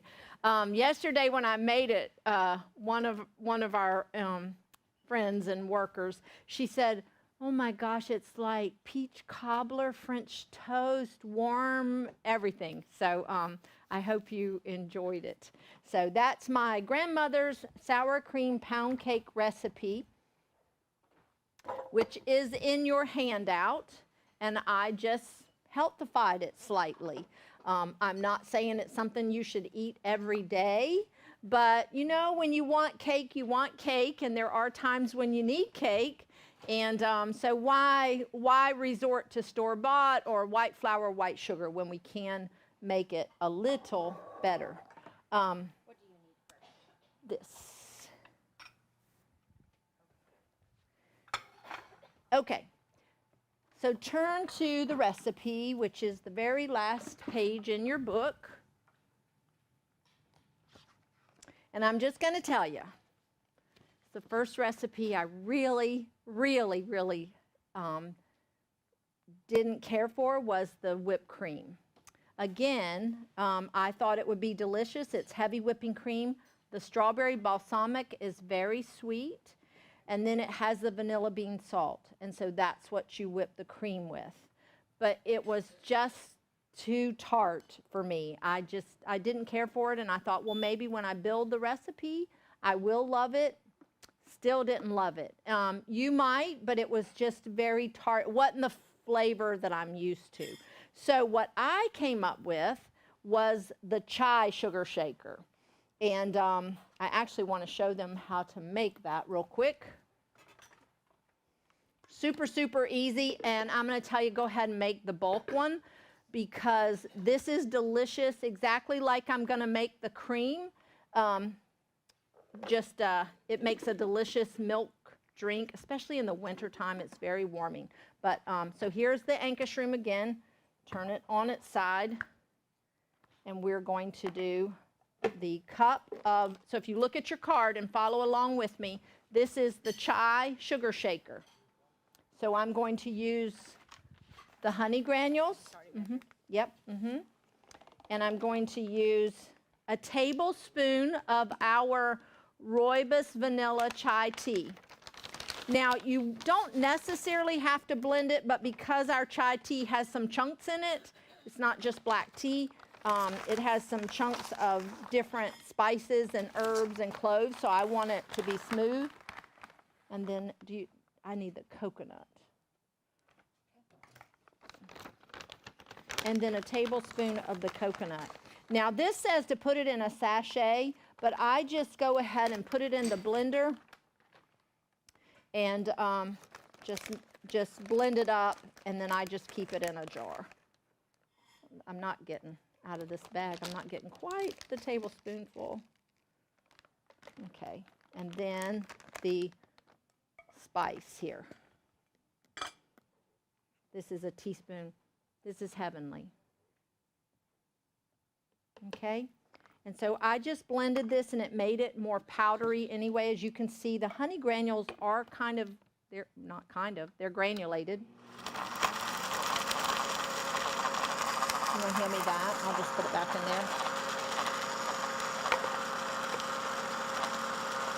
And that just gets the big chunks of the cloves and the cinnamon and the barks, just ground up a little bit better. And then there's my cinnamon shaker. Not my cinnamon shaker, my chai tea shaker. So here's how I made my cream. You want to grab me a thing of heavy whipping cream? So since I didn't love the vinegar cream, I decided I love chai. So I'm like, you know what? I'm going to dip the peaches in the chai shaker and I'm going to make chai whipped cream. So I tested it because I was like, once you heat this, will it still whip? And it does. So I'm just going to use 2 cups of heavy cream. I could have done just 1, but it's okay. There we go.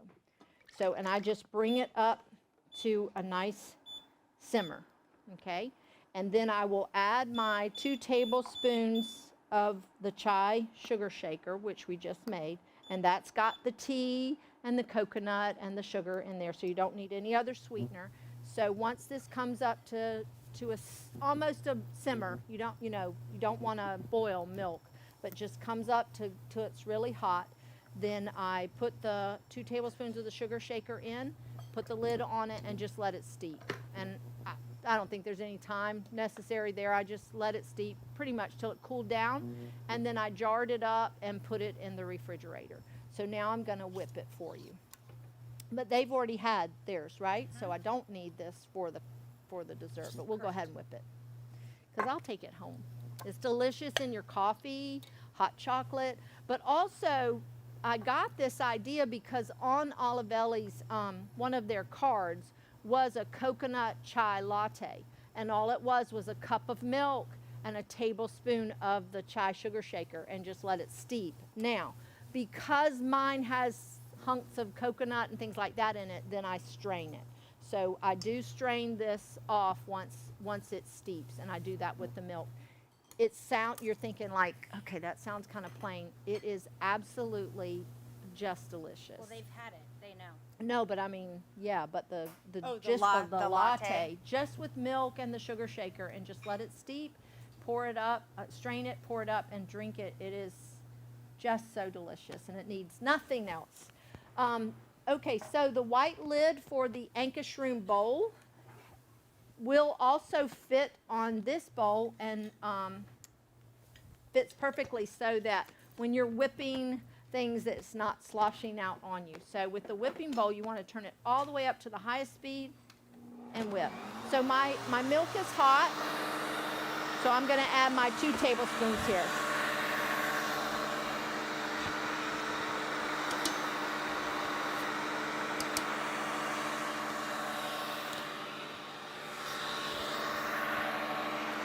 Give it a stir.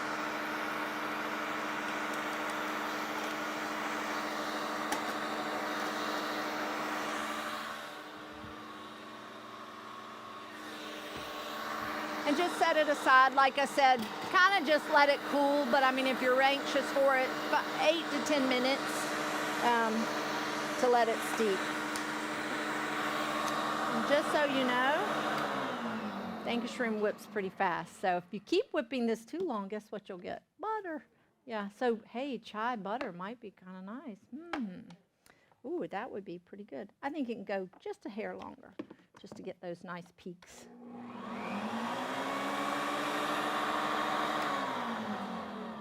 So there's our chai vanilla whipped cream. And that's how easy it was. Like I said, steep it, strain it, chill it. And so I just made it yesterday and just chilled it. Okay, so there's that. All right, let's clear this away. We've got our burner here. You want to get the other burner? And I will show you how we did the peaches. Now, I would love to have done fresh peaches for you, but unfortunately, there's seasons of peaches, and the peaches right now are cling, not freestone. So I bought all these fresh peaches, and I was like, I can't get these separated. I thought surely I could twist them, but it wouldn't happen. So I did use frozen peaches, and I found that they needed to be thawed before I roasted them. So I'm going to show you how I did them. So we'll use the big pan for the peaches.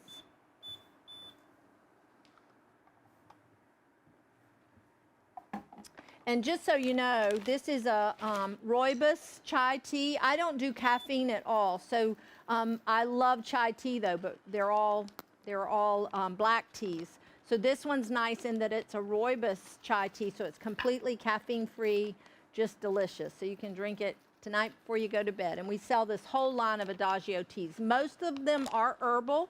There are a few black teas, which I am going to give you some peach oolong in just a minute. So anyway, so for the peaches, just like we dip the lemon halves, if you were doing fresh peaches, you would cut them in half and dip the peach half in the sugar shaker. But here's what I had the ladies do. Get the griddle really hot. And I did do some peaches with the chai sugar shaker at home on the grill the night we were actually grilling the chicken kebabs.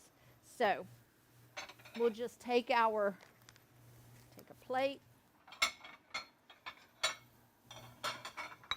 sprinkle some of the sugar shaker on.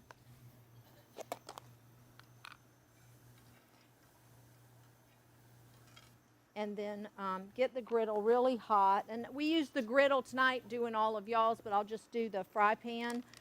I did them in the oven, so you could completely do them in the oven and just kind of roast them on a hot temperature, about 400. I did that one night too. I was trying all kinds of things, but I came up with I kind of like doing them on the griddle because putting them on the hot pan caramelized those sugars a little bit better. So anyway, all right, so while I'm going to dip the peaches in the sugar shaker, And then as soon as this pan gets hot, I'll just lay them out in there. And these are, of course, just fresh frozen peaches, no sweetener.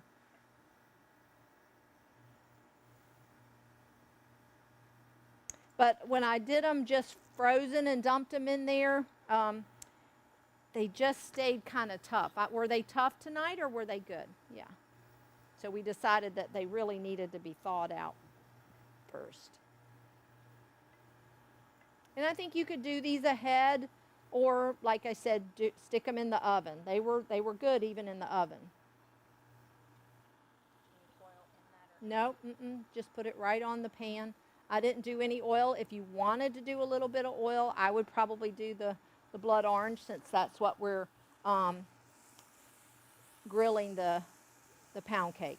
So all we do for the pound cake to grill it is you brush both sides with the blood orange oil. And so I brushed one side, put it on the hot grill or the hot fry pan like we're doing tonight, and just toast it. And it kind of caramelizes those sugars that are in the pound cake.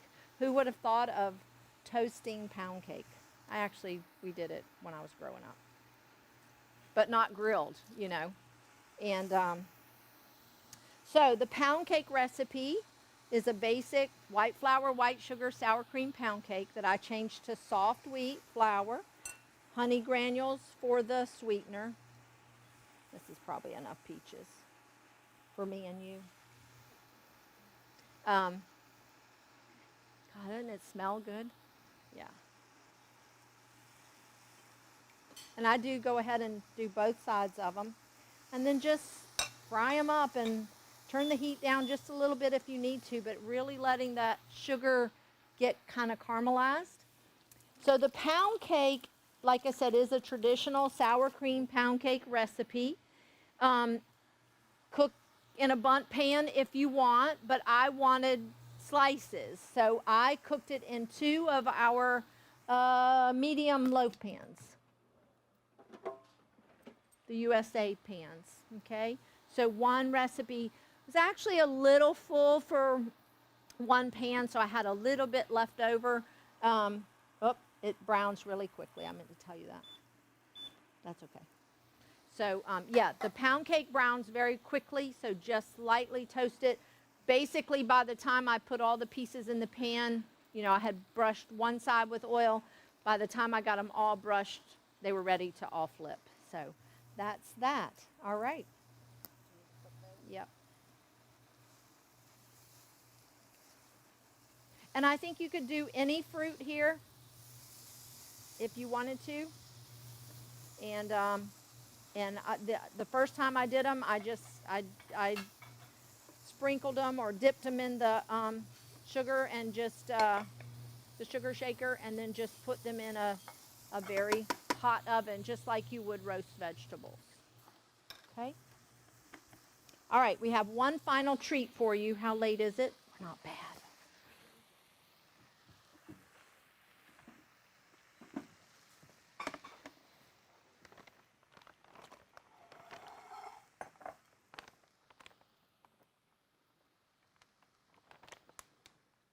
And just put these in here. Oh, you want to? Oh, you want to build it? If you build it, they'll come. Yeah, for sure this.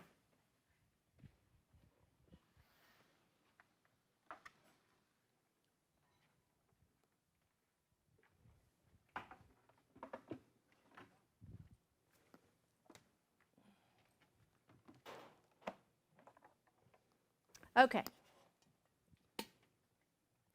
I got this idea actually several years ago on a news program, and they had, you know, guest cooks come in, and it was the summertime, and they made these slushies. And I don't remember exactly what they did, but I'm like, I can do this. This sounds so good. So I came to work, and I made peach oolong tea and sweetened it, and then just took frozen peaches and blended it with the peach oolong tea. So that's what we're going to end the night with here. But I'm going to show you, this is one of my favorite, especially in the summertime. It's a tea maker. It's an iced tea maker. It's very similar to a coffee maker, but the glass is tempered. So you're going to fill your pitcher up with ice to here. You put your loose tea here. You fill the canister with water, and you turn it on. You put your sweetener on, and you turn it on, and it brews your tea, and you stir it up, and you have ice cold sweetened iced tea in about 10 minutes. How many of you are Southern? And there's just, you can't do hot tea over ice. It's just, it doesn't happen. But this way it's all ready. So I'll show you how to do it. First thing we want to do is fill our little canister in the back with water. And it's about 4 cups, but I'm just going to use my pitcher here. And you can do any tea. And it, like I said, in the summertime, it's so nice. You go, oh, like when my kids come over, I'm like, because I don't drink anything pretty much but water and then my hot drinks. I don't drink coffee or caffeine or anything. But when my kids come over, I like to have some kind of tea. And they love the herbal teas. And so it's always like, oh, man, I didn't make tea. And you don't want it to be hot. So this way, in 15 minutes, you have cold tea ready to drink. So that's that. Then we use about a half a cup of the loose tea. And this one is a black tea. So this is a peach oolong black tea. It's right there. If you can go ahead and fill that with ice, that would be perfect. And we have some great herbal teas that are so delicious cold. Dewy cherry, if you have kids or grandkids, the dewy cherry, literally when you sweeten it, it tastes like Kool-Aid. It is so, so good. But it's hibiscus and cherries and all kinds of great herbals that are so good for you. So that's our peach oolong there in the top. Ashley's going to get the ice. And I do use, did you already do my agave for it? You did. Oh, okay. That's what I did the agave for. I knew I had done the agave. I was like, where's the agave for the lemonade?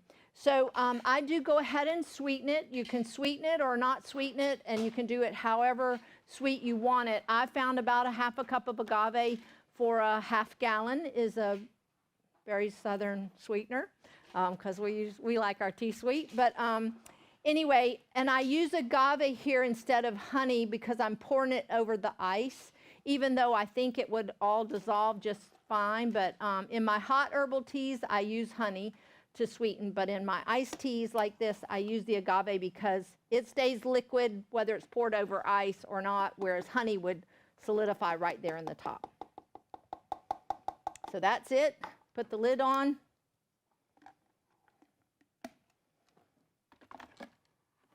Push it in, and that lid engages the dripper mechanism, and then you just turn it on. I think I got it on. I can't see in the light.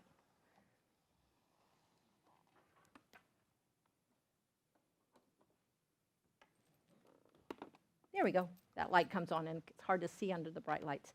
So there we go. It's going to drip and be ready, but I already have some ready for you.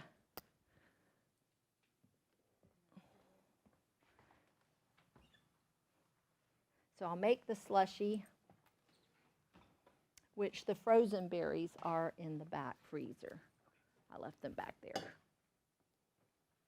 Now, I meant to try, I couldn't remember because it's been a while and I didn't write it down. Shocker. And I meant to try the exact proportions, but what I basically did was just dump my peaches in and then just poured my tea up to a nice, about halfway, and then it just slushed and pureed and blended. And this is so good in the summertime. And like I said, I can't remember what they did, and it was an iced tea slushy of some kind, and I'm like, I can do this. So I've enjoyed, I do a lot of things with heavy cream and frozen berries and make ice cream in just a matter of minutes. And vanilla. I even did the chai tea one time. I brewed the chai tea. Why is that not going?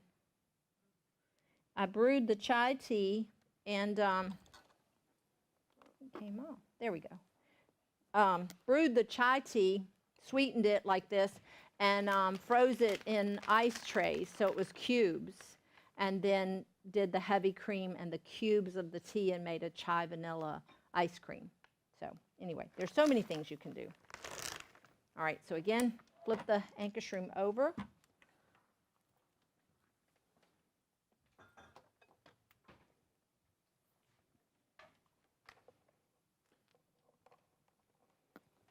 See how versatile the Ankashroom is? All right. I'm going to use about half of these.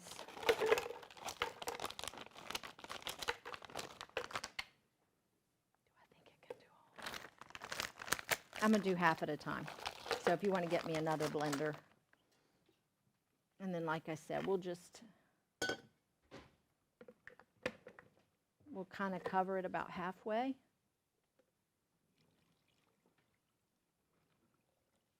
And then if we need to add more frozen peaches, we can. But that's enough to blend it.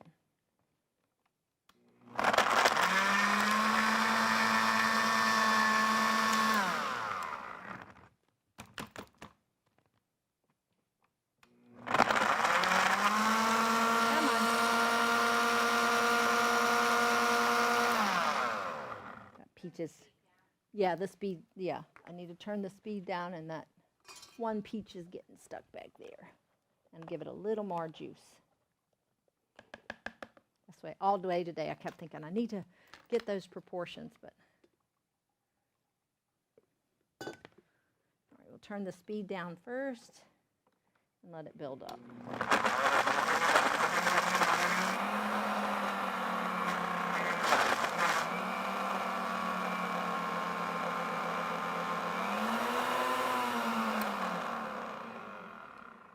Nice and slushy.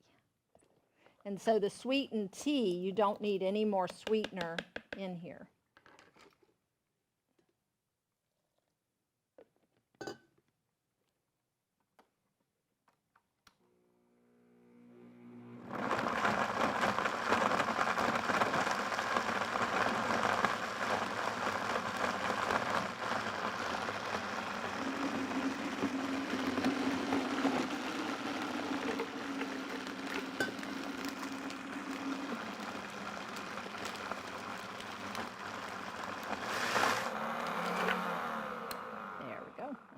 Ready. Let's see if there's hunks. Nope. Maybe a few. Oh my gosh, this is so delicious. I can't wait for you to taste it. And if you like minty peach, you could put some fresh mint in here.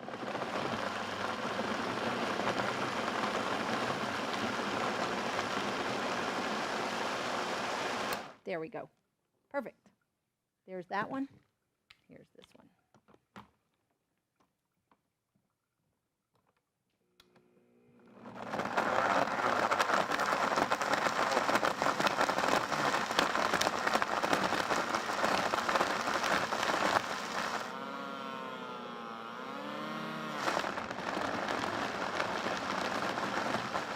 Oh, perfect.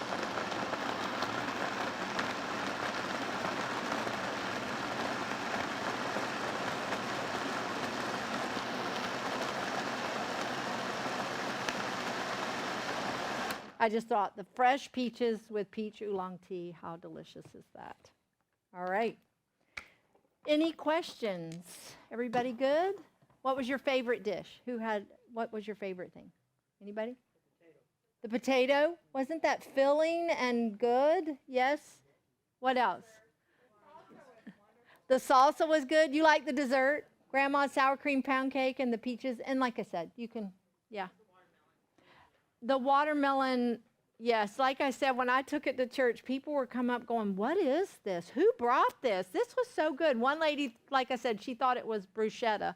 And because it looked kind of tomatoey and it looked like it had, Italian seasonings or a basil or something in it. And then she tasted it and she's like, oh my goodness. Yeah.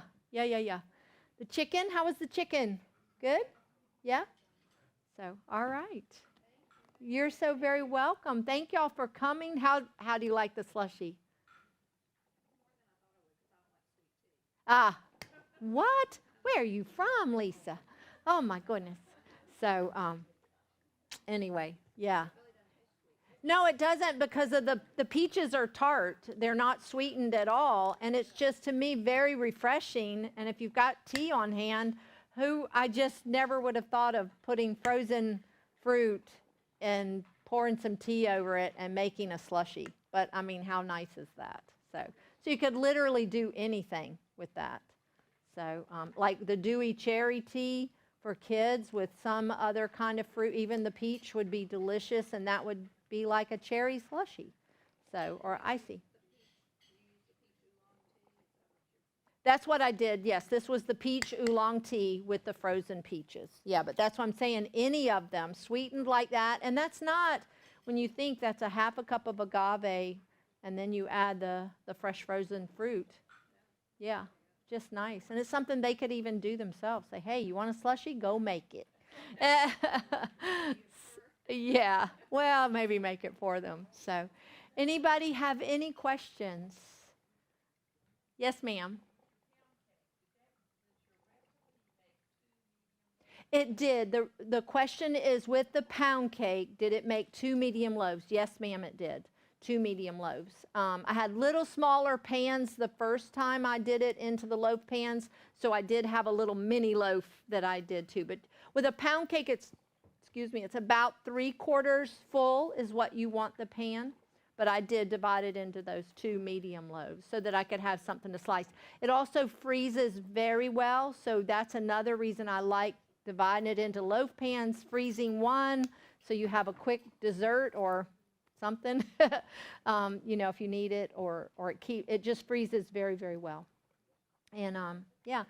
So let's talk just real quick about white flour, white sugar recipes. So that was my grandmother's sour cream pound cake. It was, 3 sticks of butter. She originally used Crisco and margarine, but I only used butter. And then 5 eggs, 3 cups of sugar. So I used honey granules. And then 3 cups of white flour. Well, I substituted the soft wheat flour. When you substitute soft wheat flour in a baking, pastry, muffin, pie dough, biscuit recipe, here's the general rule of thumb. The honey granules substitutes for white sugar 1-to-1. They're just the same thing. Sucanat substitutes for brown sugar 1-to-1, the same thing. But soft wheat is very high in moisture, and so when you mill it, it's very fluffy. It's not compact or dense or anything like that. So because of that, you need to add more flour to your recipe. So that's why this was a basic 3 cups of white flour. And the rule is, for every cup of white flour called for in your recipe, you're going to do 1.25 cups of freshly milled soft wheat flour. So it's 1/4 cup for every cup. So since it was 3 cups of white flour, it was 3 3/4 cups of freshly milled soft wheat. I think I changed that on your recipe. Does it say 4 cups or 3? Oh, I'm sorry. I caught that on mine, and I forgot to go back and change it after I had dropped it in the folder. So it's 3 3/4 cups there. The 4 cups really makes it a little too dry to me. Yeah. And that's the same with cookies, cakes, any white flour recipe that you're converting to freshly milled flour. So. Yep, so there's our tea. It's mine. I think it might be the pack, actually. Did you put new batteries in? I did put new batteries. All right, well, there you go. Figure that out. There you go. We just want to thank you for coming tonight and for joining us watching online. Yep, and we'll be out at the Olivelle tasting table. Oh, yeah. There will be several of us out there, so if you would like to taste any oils or vinegars, and like I said, if you would like to try 2 of them mixed together just to decide if that's the combination you want to purchase, then we're happy to do that as well. Salad dressings are amazing with just the oil and vinegar. You really don't need many seasonings and things added to it. Also in your handout, I don't know if we brought that to your attention, but what I tried to do was I listed each of the Olivelle products that was in it by the recipe. So if your favorite was the watermelon salad, you can go out there and go, okay, I want the oils and vinegars for that salad. So that's what I tried to do there so that you wouldn't be having to flip through the book and go, what oil was that? And find your recipe that you liked. So tried to make it easy for you if you want to go home and make these recipes for Father's Day, 4th of July, whatever, dinner tomorrow, whatever you have coming up. You will be popular. So, Yes. So thank y'all so much for coming tonight. We really appreciate it, and hope you have a great rest of your evening. And all dads in the house, we wish you a very happy Father's Day. We love you, fathers. So, yes. Good night.